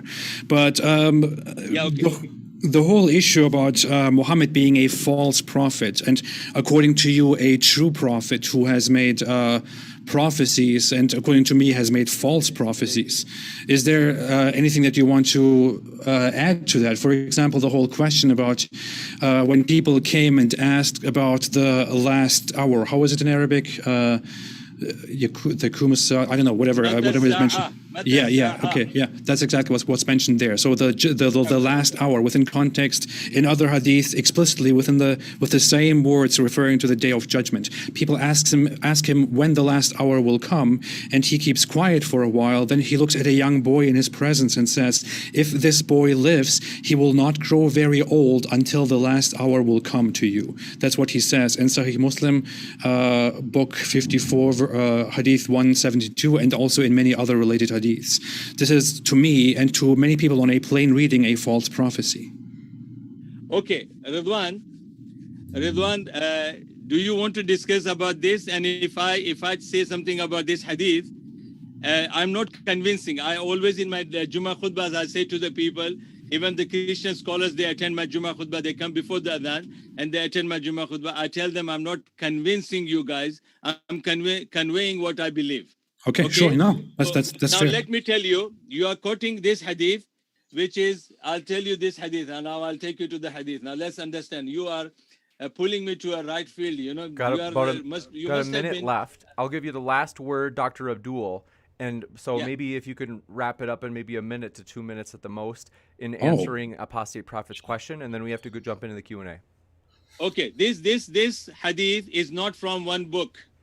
I'll tell you, this hadith is found in different books of hadith. And this book, I'll tell you, I'll quote you the narrations, and this hadith is not talking about the day of judgment. It's talking about the death of the people. It's talking about the death of the people, and we as Muslim traditional understanding of our scholars and our religion, that a person when he dies, that's his qiyamah starts. And this is what Rasulullah ﷺ was referring. And you see the last part of Anas in the same quotation of yours. قَالَ أَنَسٌ ذَاكَ الْغُلَامُ مِنْ أَتْرَابِي يَوْمَئِذٍ. And that Anas said that this young boy was of our age during those days. So Ridwan, you are talking about the Day of Judgment, and I can give you the credit for that because you don't have the deep understanding of this hadith, and you only pick up one hadith and you talk. And this is there are many. This is just one of them, and this is about the Day of Judgment. They clearly ask about the Day of Judgment. It's implausible that he would then reply with. What we've got to do is I can give you 30 seconds. Ridwan, this hadith specifically talks about the death of the person. It doesn't. It clearly asks about the Day of Judgment. It clearly asks about the last hour explicitly with the same words that many other. In these words, but the same hadith is found in 12 different places. And that we can have a separate discussion. But this is your interpretation. The text clearly talks about the last hour. It is true we could potentially have an additional conversation. No problem, James. No problem. I answered. I think we can move on to the Q&A. It's fine. We have so many questions that I do want to jump into the Q&A, and it is absolutely true. We could do a part 2 of this discussion as it could be ongoing. I love it. I love it. We can definitely appreciate both of our guests. I want to remind you folks a couple of things. One, we appreciate our guests. Please attack the arguments instead of the person in the live chat or the comments afterwards, as well as both of our guests are linked in the description. And very excited that this is the first of our 2 debates today. We will have another one that you can see at the bottom right of your screen. Did dinosaurs exist with humans? That's going to be tonight. You don't want to miss it, so hit that subscribe button if you haven't already. And then this one coming in from, thanks for your question, Yudahef Hekyu, thank you very much, says, if Allah knows all things, does he know what it feels like to have human experiences? Whom is the question? They're asking, if Allah is all-knowing, does Allah know what it feels like to be human? It's for you, I believe, Dr. Abdul Majid. Okay, definitely. If I'm an electrician, do I have to know how the electric shock feels like? Gotcha. And then this question coming in from Zagros Ozcan, more of a comment, says, gentlemen, present your best arguments without resorting to logical fallacies and be honest. We are watching. So you got a fan out there, you can say, in terms of cordial discussion, which I think this has been cordial. You guys have been respectful, and we appreciate that. Nice. And then this question coming in, we're going to try our best, folks, to ask questions one to the other so that it's alternating. Sometimes we don't have enough questions to do that because sometimes we have a disproportionately large amount for one side, but we're going to at least do our best. So this one coming in for Apostate Prophet. James, I want to comb my hair. You got it. Free Your Mind says, Apostate is safe incest, namely mother sleeping with their son. I think they mean incest. Is that wrong? And don't say because you feel it is wrong. Like, why is it wrong other than that you feel like it's wrong in your gut? Why do I think it is wrong? Wait, what was the question? A mother having what? Yeah, so they say for incest, if a mother has sexual relations with her son, why do you what reason do you have for saying that it's wrong other than that it kind of feels wrong in your gut? Well, it's a very unrelated and complicated question that needs to be further elaboration, but you would have to ask me what I mean by wrong. I would consider it, of course, it is detestable, it is disgusting, but that's not the question. I would think it would be stupid and heavily dysfunctional because it would potentially lead to a very destructive, horrible outcome of deformed humans, deformed offspring. It would also generally lead to, societal decline in terms of, incest is something that has been proven by scientific means, by our general understanding long ago, to be something that is extremely detrimental to the human health. And it is terrible to cause this for another human being because we have the sense of empathy and compassion. It is terrible to cause it upon yourself. Why cause more suffering? Suffering is objectively, wrong in so many different civilizations for a reason, because it's contrary to our desire, to our most natural desire to flourish and to be well. That would be my answer to it. And Zagros Ozcan says, Dr. Abdul, do you think that your arguments are circular reasoning? Because I think they are. But what do you think, Dr. Abdul? My guess is you disagree. No, what's the question? They had said, do you think that your arguments are using circular reasoning? In other words, assuming what that they're trying to prove. And they say because they think that your arguments are. No, I'm not here. But honestly speaking, James, to you and to the Rizwan and also the audience, I'm not here to convince anybody. This is what my understanding of the Islam that I'm presenting, and this is my understanding of Allah, Muhammad, and His Quran. And at the same time, if you would have asked me what Islam says about incest and having sex with the mother, I could have straightforward given the ruling what Islam says about it. But since it was not asked me, so I won't say. But as far as my point is here, I'm always, as I said, my heart is open. Even if Ridwan can say, Dr. Majid, your argument is not convincing me. That's fine, alhamdulillah. I still love him. And I told him in the Turkish language, we call young boys as son. So I respect him because I'm much older than him. And alhamdulillah, I can expect anything that comes from, younger boys like him, mashallah. Good, keep it up. Thank you. You got it, and thank you very much for your question. DT asks, Apostate Prophet, can you explain why Islamic slavery is historically justified, as you said in your debate with Daniel? I said before in my own video, long before, maybe not long before, but before my debate with Daniel, I said that I cannot judge slavery in history or slaveholders in history as evil or as wrong. That would be pointless because they were just doing something that was functional and justifiable within their own context and their own environment. I know this is a loaded question, but it doesn't really work that way, guys. I would only judge. Let me explain. I didn't explain why I would say that. I would say that I would consider slavery historically justifiable because slavery was used as a means by certain people to contain their opponents and enemies and prevent them from attacking again and humiliating and destroying you and making you go extinct. So that was a means why it was justifiable in the past. I wouldn't say it is justifiable anymore today.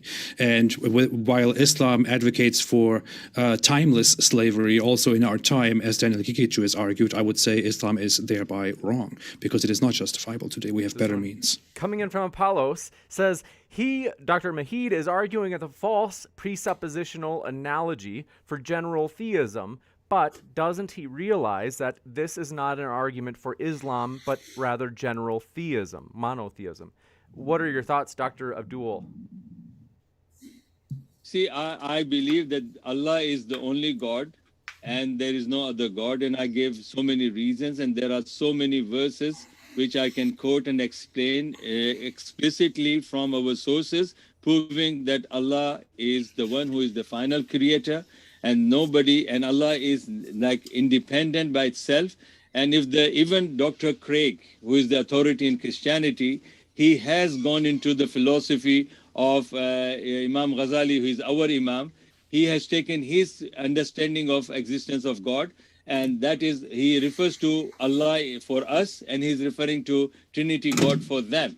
for them. So this is what I believe, that in Islam it is only one God. In Hinduism also there is only one God. This is a super God, and they have got different names of other gods as well. So they have subordinate gods, but they believe in one God. Hinduism believes in that. Christianity believes in one God. Judaism believes in one God. Islam believes in one God. But Islam is the only religion that defines the proper definition of what one God is. Clearly from, clear distinction between Allah as a creator and other things are Allah's creation.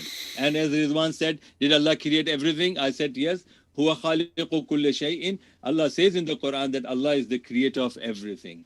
You got it. And thank you very much for this question from DT for Apostate Prophet says, you said that Christianity and Judaism are beautiful. What do you think of the verse Deuteronomy 13:6-10 that calls for punishing apostates?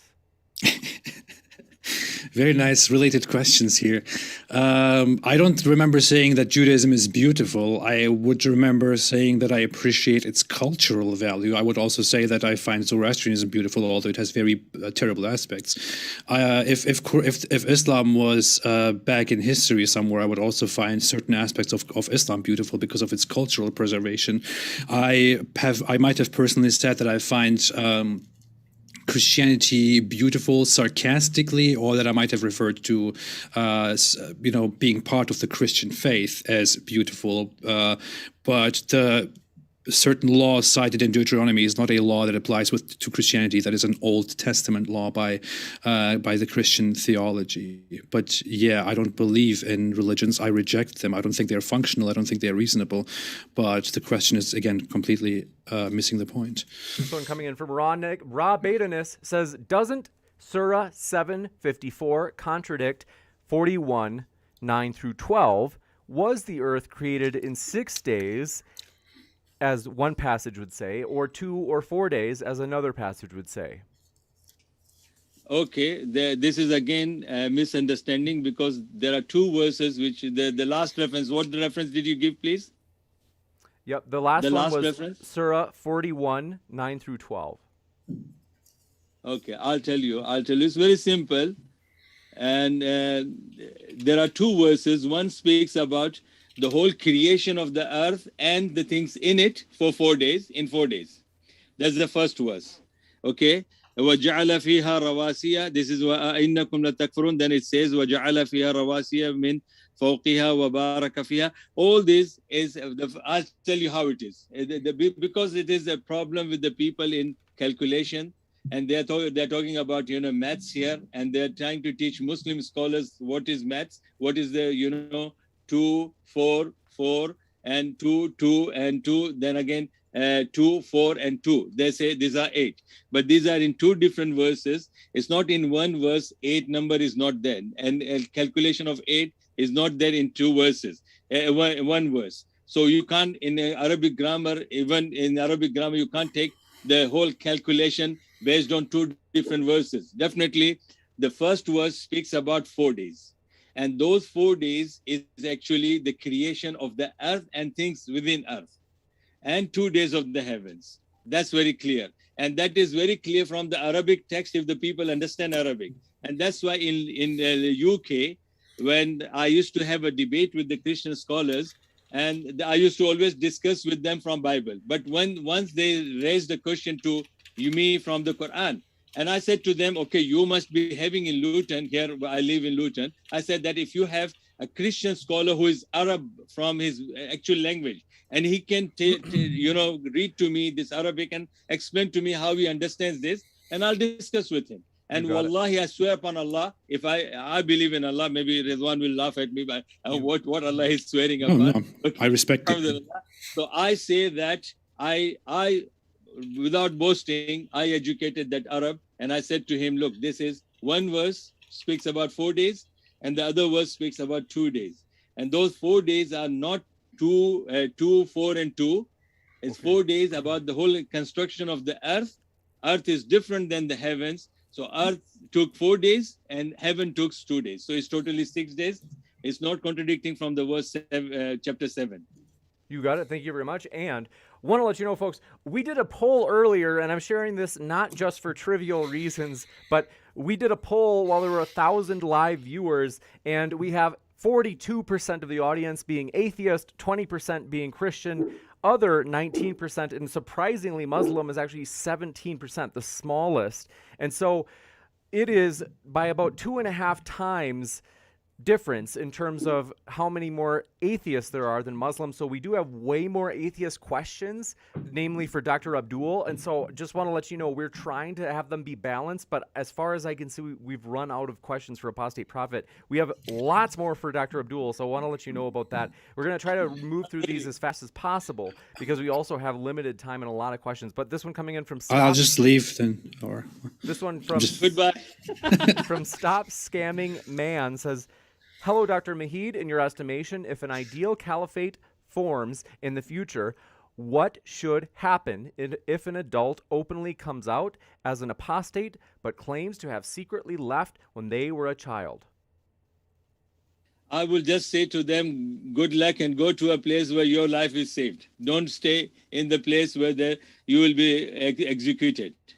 You got it. I even told in one of my videos to Ridwan, and I even said to Dr. David that if you think that apostasy will, result to your death, come to my house.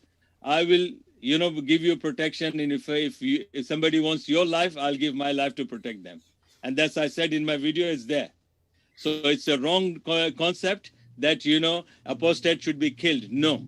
There's no authentic narration. I have a speech on that. I've given the evidence to that. And there are so many research articles from the Muslim scholars, authorities who have proven that the apostate can only be executed by Muslim authority, which is nowhere existing. It will be executed only if he becomes a threat to other Muslims, like he is coming up with the army to fight them, or he comes as the harib, not as normal person. Like can I ask a follow-up question to clarify that? I just want to. The challenge here is like we can do these really seldomly, and then I'd obviously have to give Dr. Abdul a chance to respond with the last word because the question is for him. But if we can do these as seldom as possible, because we have a lot of questions. Okay, Ridwan, you answer this one is very crucial. The thing is, the question was in your ideal Islamic state, so the Islamic state that you would agree with. That was the question. So what would happen to people according to you, to apostates? And one more thing that I want to add is that according to the scholarly consensus in Islam and according to the accepted books of Islamic jurisprudence, it is an agreed matter that if somebody openly leaves Islam, then he is to be executed if he does not repent and doesn't come back to Islam. So what would you say to that? No. Ridwan, again, in Islam, we have got lots of opinions. And, I can say that if you see the research articles written by the recent scholars on this subject, alhamdulillah, I'm not naive and I'm not against my khilafah. I said, yes, Muslims should be having khilafah and they will be all in peace. And the Jews will be living peacefully. Christians will be living peacefully. And the non-Muslims also will be living peacefully. At the same time, I have got 3 evidences, which I can't quote all of them, but I'm saying that there was a man who was writing the wahi, the revelation revealed to Rasulullah sallam, and this man was a writer, he was scriber, everything, and he went back to Christianity and he left. Rasulullah sallam didn't chase him, so he didn't kill him. This is one thing. Second thing, the last incident should be considered into consideration, and that's the act of the Prophet himself. When Makkah was conquered, there was a man who was also writing the revelations of Rasulullah sallam. He left and he went to Makkah and he was taking the protection from people in Makkah. And when Prophet conquered Makkah, he went there and he said this man should be punished and should be killed. But Uthman stood up and he said, he's my relative and I want you to spare his life. And Prophet didn't say, come on, Uthman, what you're saying? This is my law. Somebody is apostated, should be chopped. This man should be chopped. No, he didn't say. He said, if you are taking his custody, then he is freed. And later on, during the time of the Caliph of Umar, he again became Muslim and he repented for what he has done. So in Islam, we have this evidence that apostates should not be killed. Okay. And Ridwan, you are most welcome to my house. We just want to remind you guys, we have so many questions that I have to ask if you guys are able to keep your answers as succinct as possible. Otherwise, the audience will be disappointed that their question didn't get read. Asri, thank you very much, says, Dr. Abdul, do you believe in heaven, hell, the fire of hell has a literal meaning instead of it being a metaphor?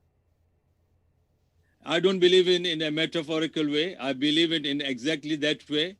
And that's my strong faith. I know there are Muslims who so-called, scholars and muftis, then they consider it just to make English people happy to, say that there's no hell, no heaven. It's a metaphorical, way. No, I take it as a literal, yes.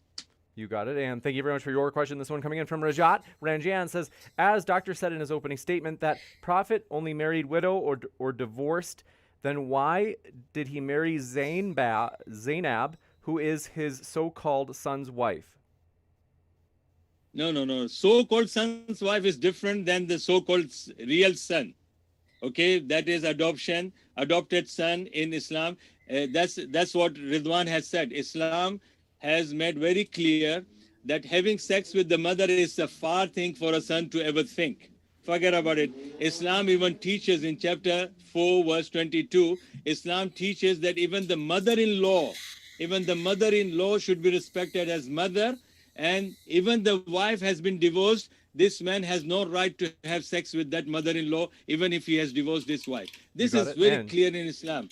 So even when you talk about the adopted daughter, it's the same ruling, that if my wife, if my son has married, my biological son, and even if he has divorced her, that woman will still be considered as my daughter. I will never be allowed to marry her.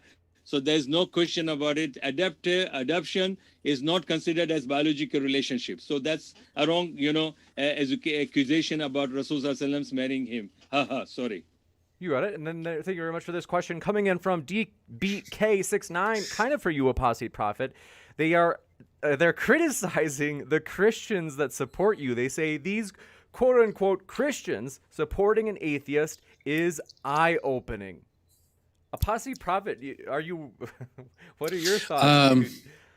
I think it's completely understandable that I get the friendship and the support of atheists, Christians, Jews, Hindus, Buddhists, ex-Muslims of all sorts and kinds. That doesn't say anything about their hypocrisy or their ulterior motives or whether Islam is good.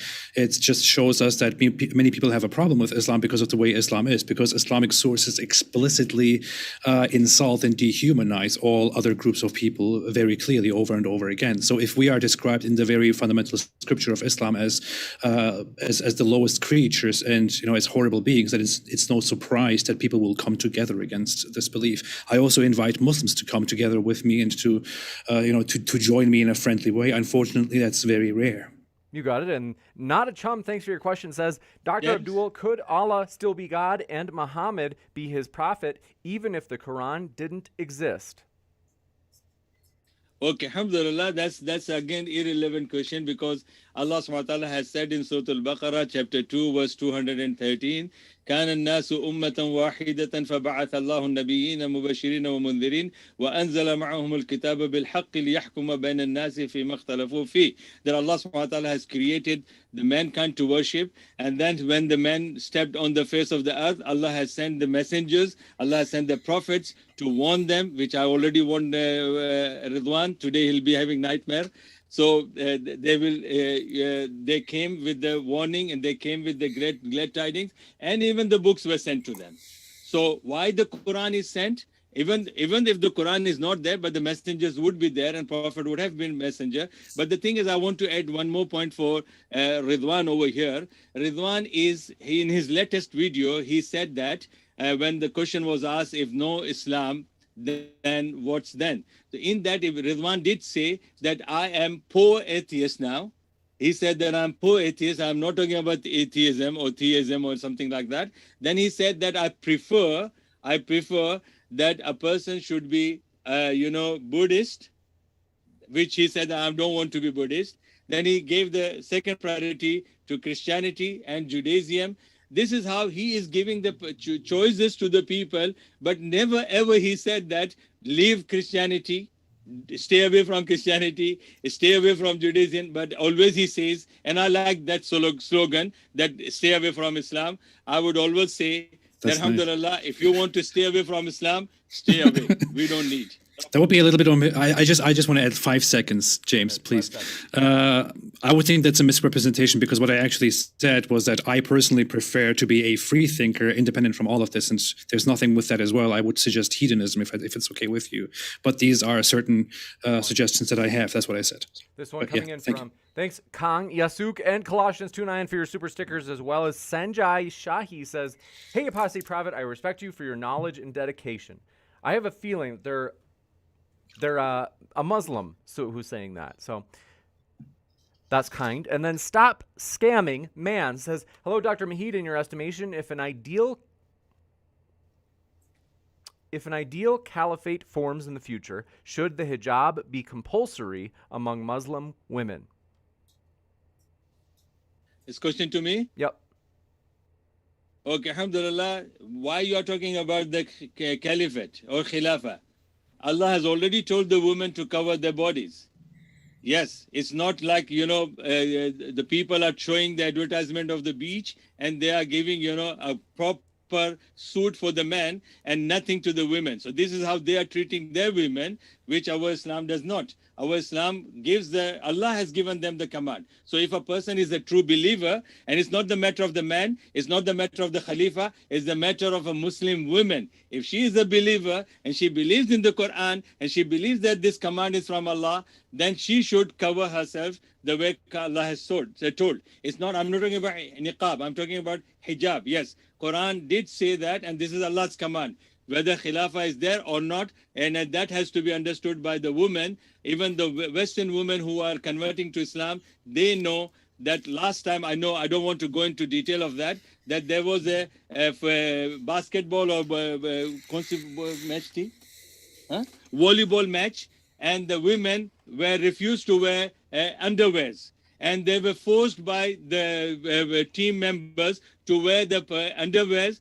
Otherwise, the women were saying, we will not wear underwears, we will wear shorts.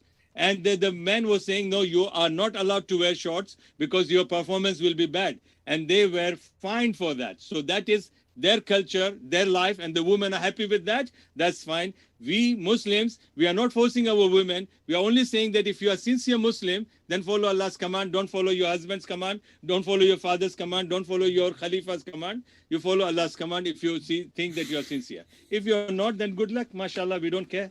You got it. And thank you very much, Hogtown Biker, for your super sticker, as well as M. Warren says, Apostate Prophet, or they said, from Apostate Prophet's 12-minute opening statement, Dr. Abdul, did you address his points? I told you that his one point I can give a whole lecture to make him understand. And that's why we just stood up about the creed. And I said that I believe in the creed. I believe everything is destined. And I know Allah knows who will go where, but we don't know. But Allah did tell us that, okay, he sent the books. I read the verse from Surah Al-Baqarah just now, that Allah sent us to live in this world. And he told us to worship. He sent the prophets. He sent the messengers. And he also told us that follow the book. So if we don't, then we will be crying in the hell, as I quoted from chapter 67, and verses 6 and 7 and 8. And I gave the answer to Ridwan, and that's what I'm saying. If he reads those verses again, he'll definitely won't sleep today. He will take sleeping pills. I hope so. Apollo says questions. Apollo says, Apostate Prophet went to an accredited college and said, Dr. Abdul, would you consider where you got your education to be a Muslim-biased school? You can challenge me for my education. I can challenge even Muslim scholars if they doubt my education. I'm here to defend my education. I believe in Quran. I know Quran in and out. I have learned the Quran page to page, cover to cover, in Arabic, in tafsir, and I know usul al-hadith, usul al-tafsir, usul al-fiqh. Alhamdulillah, anybody wants to challenge me of my credibility, I'll take it. But if somebody wants to correct me my mistake, I will kiss his forehead. No problem. If Ridwan says, Dr. Majid, you made this mistake, and if I know it is my mistake, I will kiss his forehead, and I will not show that, no, I'm right, though I'm wrong. So I am ready, but somebody has to be of my caliber too. I will come to the UK so you can kiss my forehead. Next up, thank you No, very but much. you have not corrected me yet. This one coming in from MB Khan says, what's the point of reading a Chinese book if you don't understand Chinese? And they're saying that Dr. Abdul used an argument analogous to this. I'm saying if you want to be a Muslim, you should know Quran. And you should know the Quran how you read.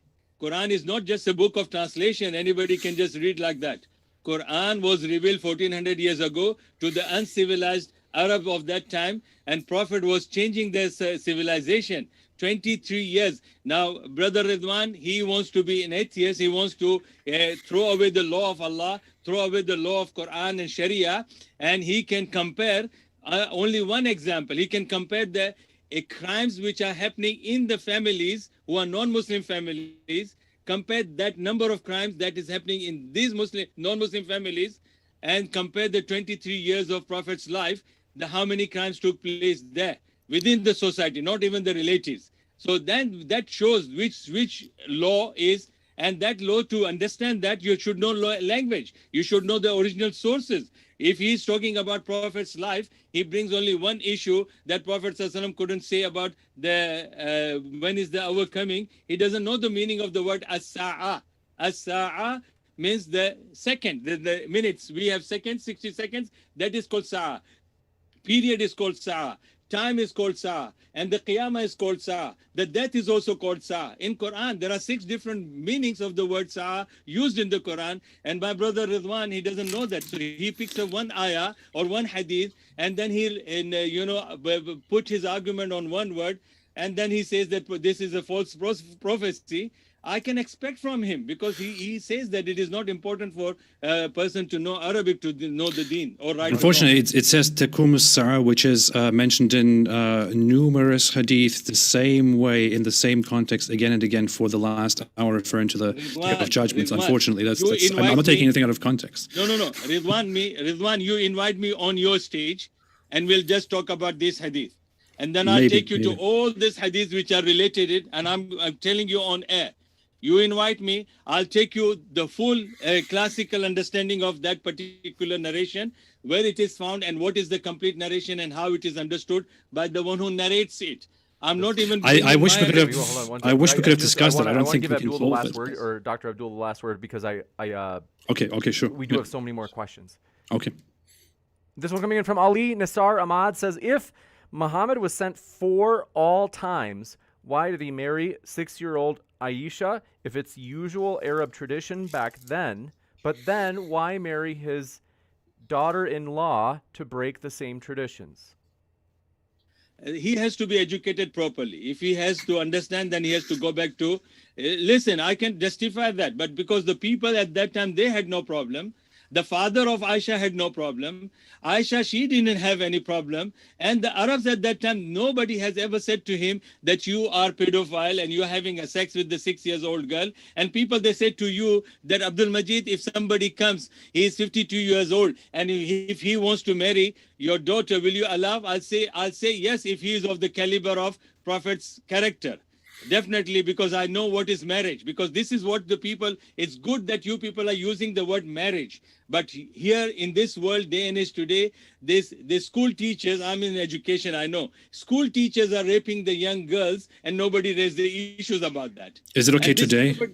Prophet is not raping her. Prophet did not kidnap her. Prophet did not flutter her and made her girlfriend and then took her in the party, had dates with her and slept with her for so many days and acquainted her with the sex. And then he went to her father, and said, okay, now I want to marry your daughter. No, they were even. Shay, James, can I ask a very short question that you can very briefly answer? We have so many more that if you're willing to wait for a future one, just because we have so many questions still. Okay.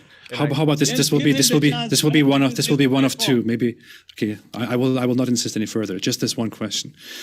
Dr. Abdul Majid, is it okay today for a 50-something-year-old man to marry a 6-year-old child and have sex with her when she is 9 years old, just like Muhammad did back then with Aisha? If not, why not? Can you please very briefly answer this?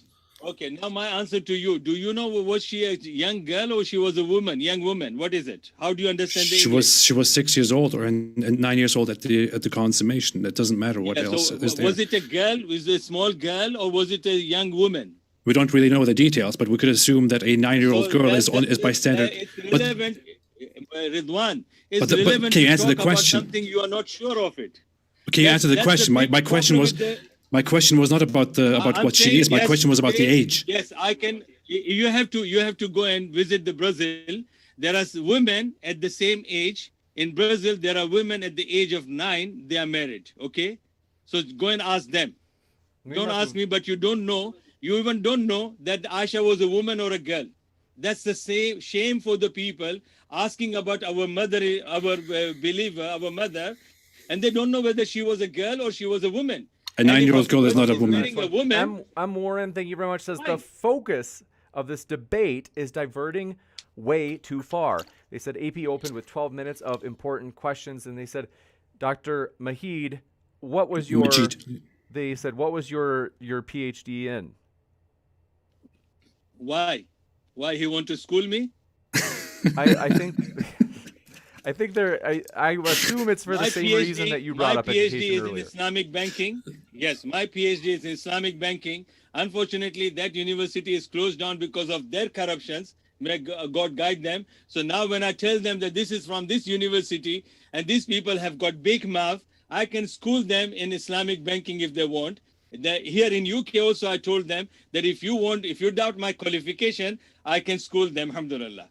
But it should be in a proper way. If they have got any questions on Islamic finance, they can tell me. I have done my PhD. My thesis was on Islamic banking, and my area of research was Islamic bonds, which is sukuk. So now if anybody has got any challenge, I'm willing to go with that too. You got it. This one, thank you very much for your question. This one coming in from Zagros Ozcan says... Oh, more of a comment. Let me just try to get to the questions. M. Warren says, AP's opening statement was the only part. Let's see. Not a lot of questions here. Zagros says, can't believe I say this, but even Nadir Ahmed, let's see. They said, Dr. Abdul, do you feel like you addressed apostate prophets' arguments as much as Nadir Ahmed has in previous debates? No, I'm not here to argue his arguments or address his arguments. I'm here to say what he is questioning me about what I believe. So I told him when you'll question my thing, I will address what I believe. So according to me, I have addressed that, but I'm not here to convince him, or not even James. I'm not saying, James, kill Shahada or you will die and you'll go to hell. No, I'm not saying. That's the way they have to choose. It's between them and the one who created them. If it's someone has created, or they might have come on their own. Okay, and then Apostate Brain says, a question for Dr. Abdul. The Big Bang explains the existence of the universe. Also, conformal cyclic cosmology could explain what happens before the Big Bang. What do you have to say to that? I wasn't there. If he was there, then he has to show me a video, please. You got it. And this is a rubbish thing. Rubbish. They talk about Islamic science and they want to refute this and that, and they want to bring about existence of God, existence of the creation. And they themselves don't know what is Big Bang theory, what is the splitting, what is happening, and what that has explored the whole universe. We have not yet explored our earth that we are living in. And Ridwan, he has got maybe millions of cells and tissues in his body, and even the doctors have not actually explored his cells and tissues in his body. And people are talking about the whole Big Bang theory and universe. This is, if they have the video and they have videoed that, how it happened, I'll believe in that. You got it. And thank you very much for this question coming in from 12BKL. My Shoe says, Dr. Abdul offers salam to known non-Muslims and apostates, in parentheses, murtads. This is forbidden. And then says, Dr. Abdul, this, how are you okay with this? I didn't get the question. James, can you please make it a simple way? Oh, sure. They said, Dr. Abdul, how are you okay with the fact that you have offered salam to known non-Muslims and apostates? Doesn't Yeah, the okay, doesn't I the still Quran say that. forbid I wish mercy for James. I wish mercy for Ridwan. I always love that. I want, because my religion teaches me, لا يؤمن أحدكم حتى يحب لأخيه ما يحب لنفسه. That you cannot be a true believer unless you love for your brother what you love for yourself. I don't want to be cursed. I don't want Ridwan to be cursed. I don't want James to be cursed. So that's my attitude. My people will not agree with me because they have criticized me when I called Ridwan as brother, and they said to me, how can you call somebody brother who is urinating on your book, Quran, who is kicking your book, who is tearing off the pages? I said, okay, come on, man. That's his attitude, but I cannot say that. That's my attitude. I will still respect him as a human being, and I wish good for him. That's fine. You got it. And thank you very much for this question. This one coming in from Arn. This is for both of you. It says, question for Apostate Prophet as well as Abdul. Dr. Abdul says, Aisha was betrothed to marry Muhammad at 6 years old. What did Muhammad see in this 6-year-old? Intellectual challenge or human admiration or something else? I quickly want to clarify something. I was just muted. I never urinated on the Quran, so that's a misunderstanding. Please don't say that. I never did that. But I only ripped it up once. That's all. That's the most I did. But you did kick the Quran, yes? Oh yeah. Sorry. Yes, I kicked it too. Yeah, I did that too. In response to people saying I should be executed. But the marriage. Well. I don't know. I think Dr. Abdul Majid could answer this in a better way. I think, in my opinion, Prophet Muhammad was interested in a little girl. He also expressed before in his time the wish to. He saw a baby crawling, and he said, "If this girl gets older, or I want to marry this girl if she gets older, or something like that." He said that as well, and he wanted to marry Aisha when she was 6 years old. He had sexual intercourse with her when she was 9, which is just terrible. It's useless to argue whether she was a woman or not. She was a 9-year-old is not a woman by any standard. That's just my opinion. It's problematic. Can you prove that? Can you prove that there is no 9 years old cannot be a woman? I'm saying it's like even if what is your standard? What is your standard? Even if it's a big exception that a 9-year-old girl has somehow is beginning her menstrual period. No objection. Rasul sallallahu alaihi wasallam did not marry a girl who was not a woman. A girl who starts bleeding is not a woman. She's not ready to have sexual interactions. You have to give me the definition when a person is said to be a woman. You have to give me. That's arbitrary. I'm speaking of the biological standards. A 9-year-old girl is not bodily ready to have sex and to bear children just because she starts bleeding. Science, but basic biology says that this is the beginning of the development. You have my email, Ridwan. You have my email. You can give me the reference where the science says that. Okay, please. Okay, I will. I will. Okay. Thank you. Let's jump to the next question. This one coming in from Kobe. Kobe says, please ask what had the innocent monkeys, dogs, and pigs done to deserve being killed and being called filthy and unclean? I think that's question to me? I think so, yes. No. It's wrong understanding. Those animals and the dogs which have been killed, it is mentioned in all the narrations, but it is again the problem is that people are picking and choosing the things. Definitely, when it comes to the pigs, it is very clear that even other religions also, they know why the pigs are not supposed to be consumed by the human beings normally. And I don't want to go that. This is our Sharia. We believe in it. When it comes to, harming the dogs, no. The religion says, the final hadith of Rasulullah says that those wild animals, wild dogs, especially the black ones and huge ones who were not amongst the wild domestic dogs, these dogs were told by Rasulullah to shoot them and kill them. Kill them, not shooting. Shooting is not allowed here. But maybe in America where Ridwan is, maybe he can have that for his protection. But here, so it was only those specific type of dogs were killed. And later on, Prophet said it is prohibited for the people to kill any dog. And dogs were coming and going in the mosque. They were going and coming in the mosque of Prophet Muhammad sallallahu alaihi wasallam. And Prophet has also encouraged about narrating one narration that a man was walking by and he passed by a thirsty dog. And he didn't have any utensil to, quench his thirst. He went into the well, took off his shoe, filled up with the water, and brought and, fed this thirsty dog. And Prophet said that Allah was so much pleased with his good act Allah will put him in the paradise. So this is the encouragement from Prophet that you should look after these animals. You got to thank you very much for this question coming in from Arn. Says, for both speakers, so assuming they say, starting with AP, experience trumps inexperience, why does Allah then reward his followers with 72 virgins? Does he not know this? And okay, I don't think that's a serious question now that I made sense of it.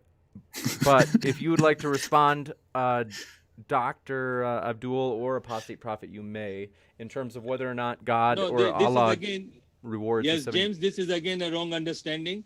Nowhere in the Quran it says about 70 virgins. And the hadith, when it speaks about the time where the war was taking place and the non-Muslims were trying to, stop Muslims from practicing their religion, and they were being put down by their own relatives. Then Prophet ﷺ has said, anybody who gives their life, don't feel bad about it. And Quran says, الَّذِينَ وَلَا تَقُولُوا لِمَنْ يُقْتَلُوا فِي سَبِيلِ اللَّهِ أَمْوَاتٍ بَلْ أَحْيَاءٌ عِنْدَ رَبِّهِمْ.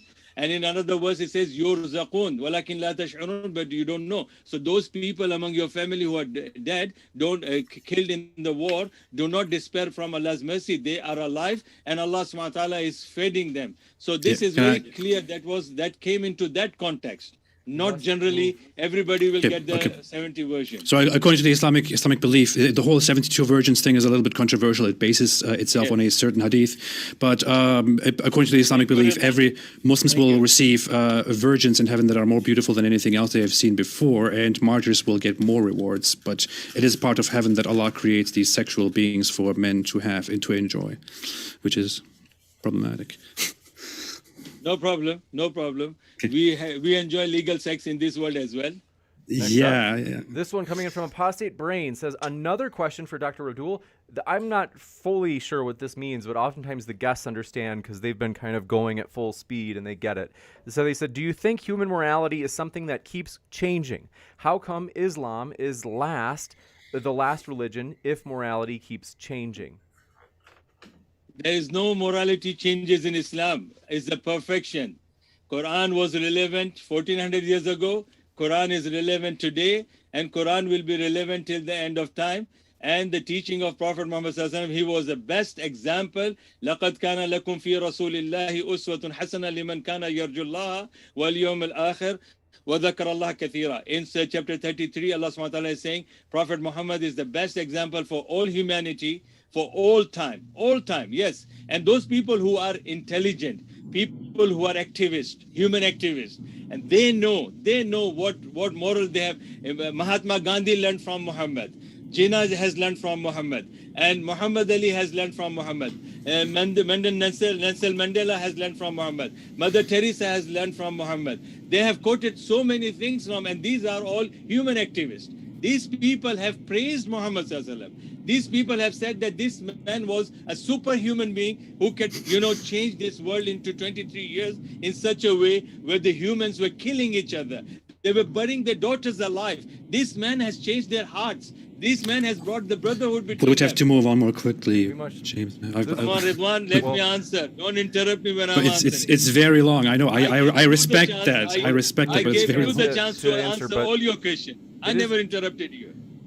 No, it's fine. It is true, though, that we do have more questions, so we want to be pithy. I don't need to answer. We can move on. That's fine.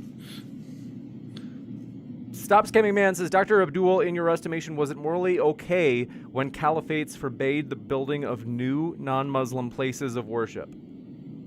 No. Prophet ﷺ, Quran says in Surah Al-Hadid that don't destroy the places of the people. Quran says that is where the problem is. People don't understand that. If the people are having their synagogues, Quran doesn't say destroy them and build anything by force. No, so now you can give the example of the Muslims in India. How many years the the kings were ruling there, and how many masajid today they have, and how many temples they have. In Dubai, I lived there for 40 years. Recently, when I left in 2006, I left Dubai. I came to this country. Sheikh of the Dubai, Sheikh Muhammad and Sheikh Muhammad Qasimi, the Sheikh of Sharjah, they built so many churches for the Christians. So Islam is, you mean to say they don't understand Islam or they change it? No, it is nowhere in this. Quran says that you should not destroy the houses of people of worship.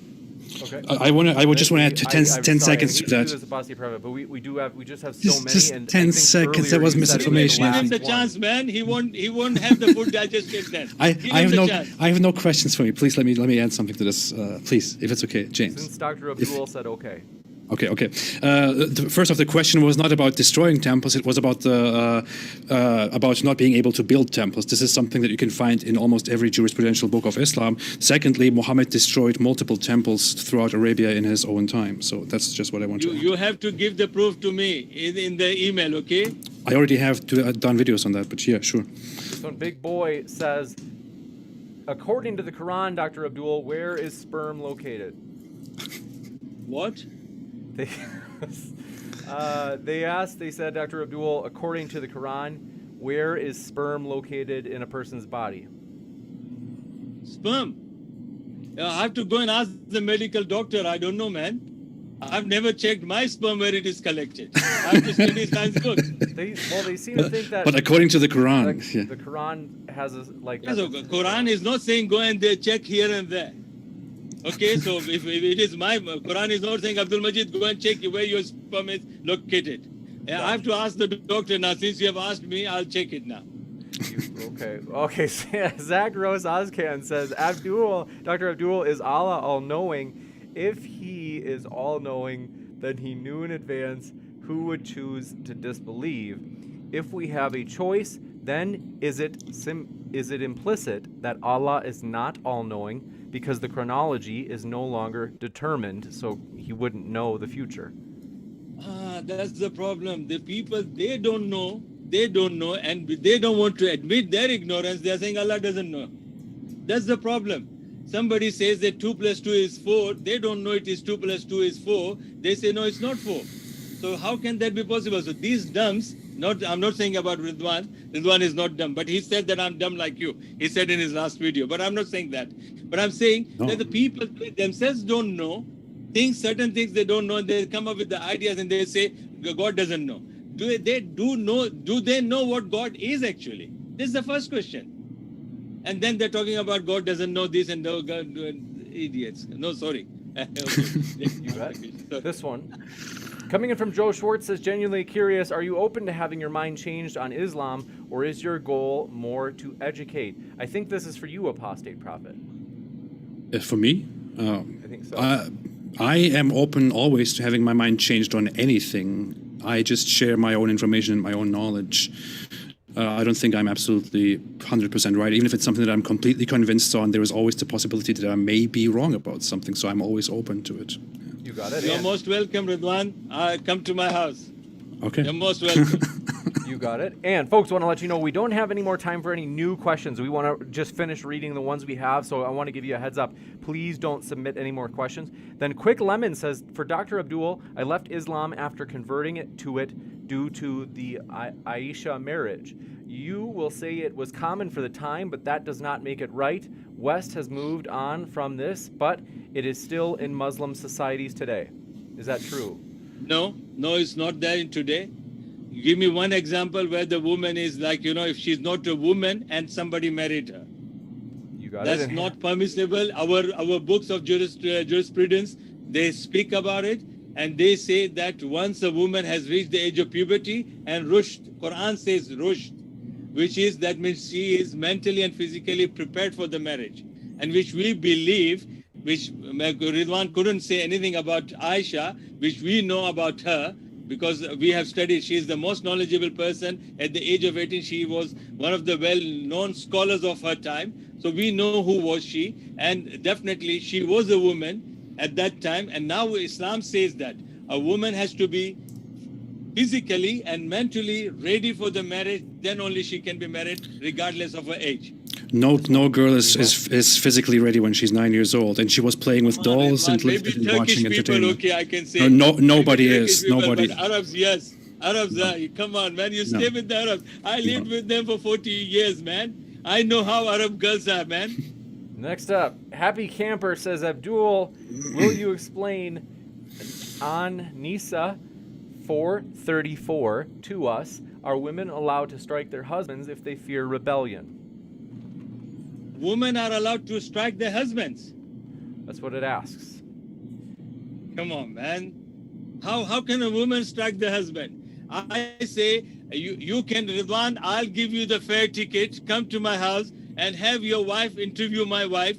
32 years, a man from martial arts, knocking out everybody in the ring, and never ever touched my wife. I never strike her. Ask her. My 5 daughters, Ridwan, 5 daughters. I love them like hell. I will never ever prefer that to strike them. This is what I get. But you are allowed to, according to the Quran. Oh, So. No. Ridwan, I'm going to discuss this subject with you as well. Because the Quran chapter 4, verse 34 is described in the hadith. Rasulullah has indicated that if you want to touch your woman, even you want to strike, there is a discipline mentioned there. And people are just using the word strike. Now, my strike and a small word, this skinny guy strike is different. If I strike somebody once, inshallah, he won't get So you are allowed to strike. No, come on, you have to. What do you mean by strike, man? You just said it's allowed to discipline, to strike. How? When? And which woman? Do you know that verse 34? It doesn't matter which one. It allows No, a come man on. to discipline his wife. Ridwan, just you tell me. This is a personal question. The Quran says a modest woman in the same verse, and Quran says immodest woman in the same verse. Now, for example, just a personal thing. If Allah qaddar Allah, I wish no bad for anything, but I'm saying if you went to your house and you found your wife with another man, you will say, "Oh, my darling, it's all right." No, I wouldn't slap her. I wouldn't kill her. I wouldn't do anything about that. No, now you're bringing the word killing here. No, And you're bringing the word slap. okay. I wouldn't physically discipline her. No. You use the word slap. Is the slap means a strike? Whatever it is, striking means hitting. I wouldn't physically discipline her. I can teach you from the hadith, because that hadith says that you should not slap the woman.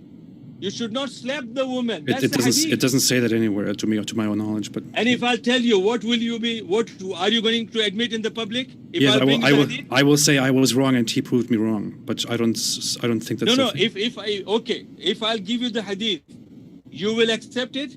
If you give me a hadith which says do not slap or do not hit your women, then I will say, okay, he proved me wrong. Yeah, okay. No, you use the word slap, okay? You said you will, okay, you won't harm your wife, and you will say, okay, no problem, my darling, it's your choice. It's all right. This is how this dirty God has decreed for you. That's not what I said. I just said I would not hit or discipline her. That's not what I would do. No, you said you won't slap her. I'm talking about the word slap. Okay, now, maybe I misspoke. I will not hit her. I will not physically discipline her. That's what I mean. No words of slap. You don't want me to give you the evidence for not slapping? I'm not specifying slapping. I'm saying striking or hitting. I would not do that, and the Quran allows that. Don't slap your woman. If I bring that narration, will you accept it? I'm not insisting on slapping. I'm insisting on striking or hitting. But yeah, I will accept. I will say, okay, well, I guess it doesn't say slapping, but it doesn't really matter. I'm insisting on that the Quran says hitting or striking. That's the problem with people. Doesn't matter this, doesn't matter that. Nobody can convince. You have to stick to one thing. When you're bringing a word, because I'm a very specific person. But the topic is hitting your wife. Yeah, so in what sense? That's what I'm saying. We have to school ourselves first. Then when we talk about this man. Must move to the next one. Myself, yes. This one coming in from, do appreciate your question. Happy Camper says, following Sunnah, in parentheses, Sahih al-Bukhari 5134, is it appropriate for adult Muslim men to marry 9-year-olds at this point in time? Of course, yes, I'm telling you, you can marry a woman. I told you, it is the consensus of Islamic jurisprudence that if a woman is mentally sound and physically ready for marriage, she can be married regardless of her age. You got it, and thank you very much for this question. Coming in from, do appreciate it, Azri Schizophrenia says, Dr. Abdul, based on my question earlier, you said that the fire is a literal meaning in hell. Then if jinns are made up of fire, how come we can't detect them with thermal detector technology? If you will come to me, I'll show you. You are made of clay and I'll punch you. I'm made of a clay, and then we'll see how you feel the pain. If a clay can hit another clay and you can feel the pain, the fire can be, harm the other fire. Yes, simple. You got it. And Salma Kazmi says, children marriage is RAPE, disregarding circumstances. Do you agree, Dr. Abdul? I will agree by the law, and I have the conditions that if a woman is in the country where the law says this, that if a woman is mentally sound which she can say yes or no for her marriage, because there's no forced marriage in Islam. Women's permission must be taken. So that means she is sound and she is agreeing to marry and she is physically ready for it. I say yes. But if she doesn't respond, that means she has agreed. If the law says no, I go by the law. But if she doesn't say anything, then her silence is her consent, right? Yeah, of course, yes. This So one, why would she remain silent, Ridwan? Why would she remain silent? Why would she remain silent? Ridwan, for many different reasons, for fear, Ridwan, for being forced into it, for so are- many reasons. Ridwan, you grew up in a different world. Your family life is a different thing. Ask my 5 daughters. 2 of them are married. And I never ever told them that this is this and this is that, and it goes against your will. No. Okay, but your personal experience doesn't matter. We're talking about My what is experience is Islam.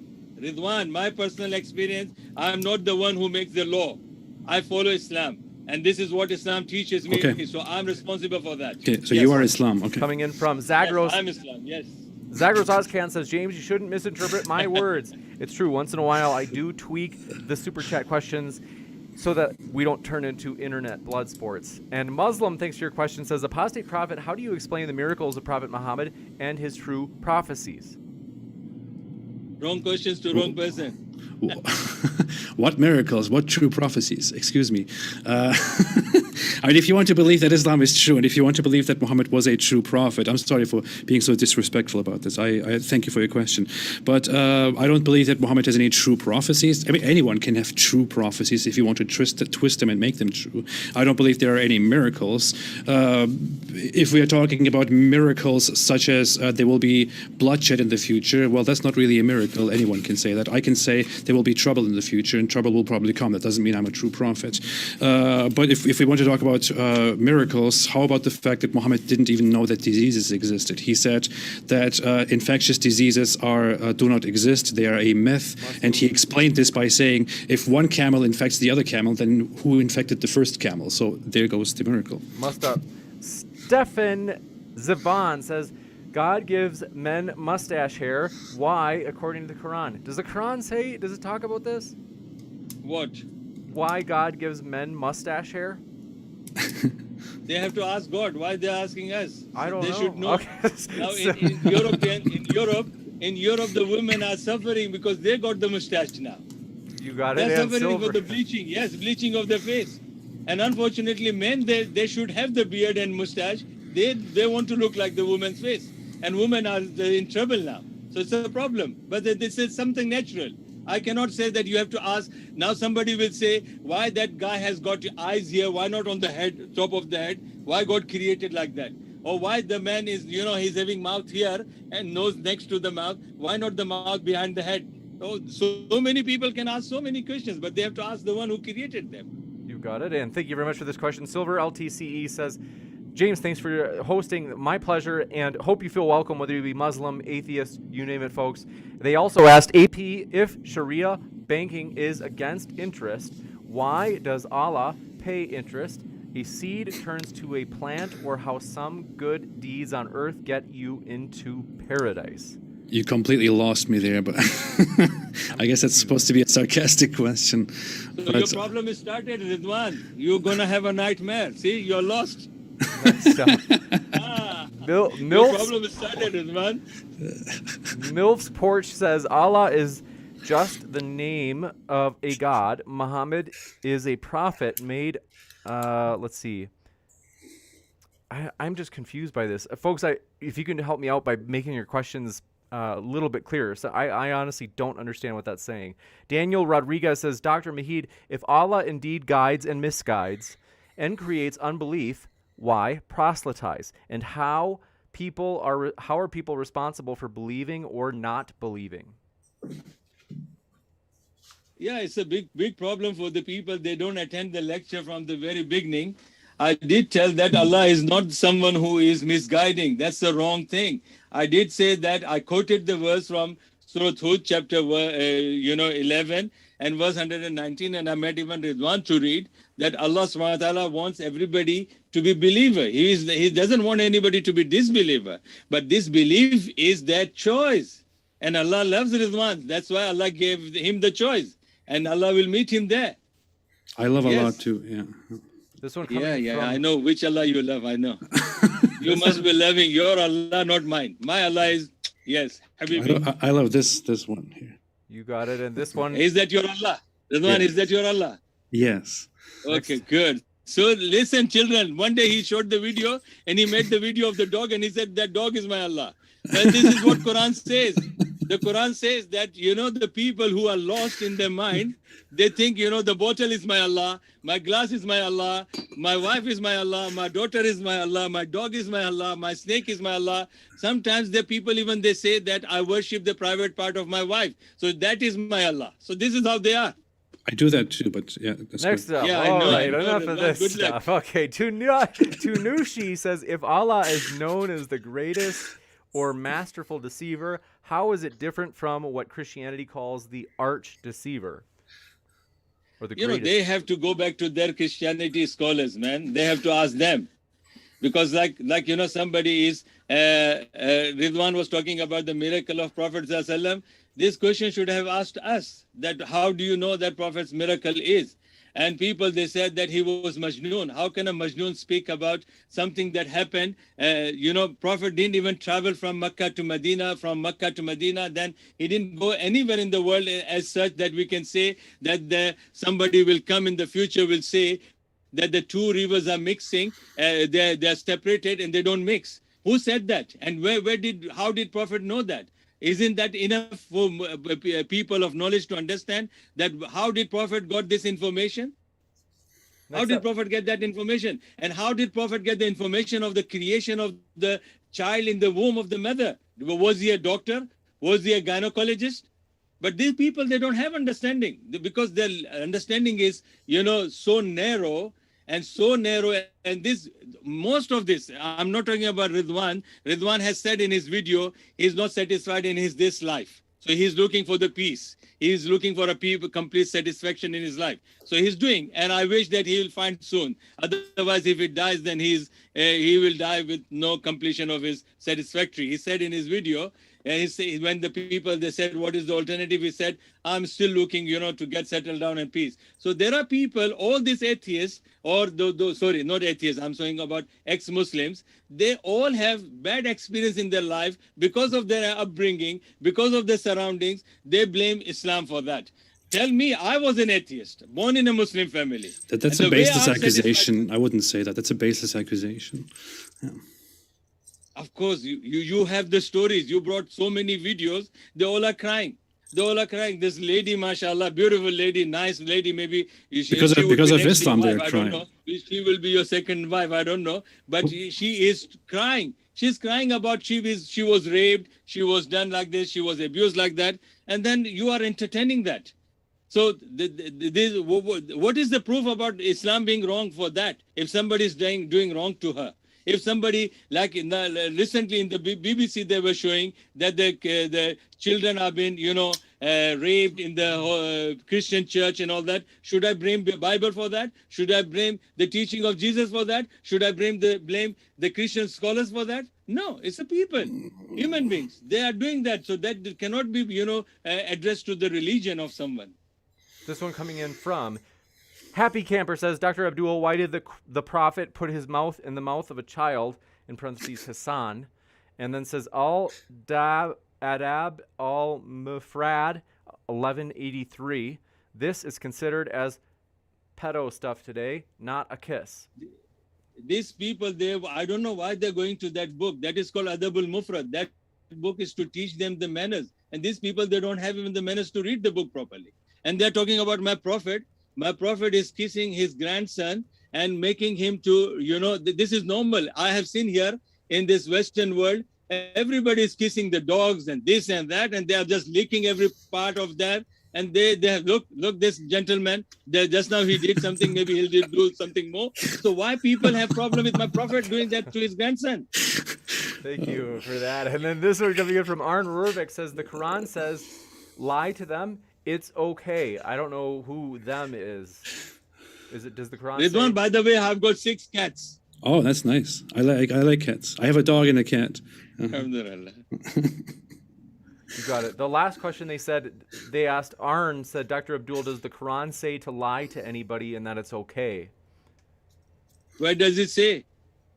They're asking if it does.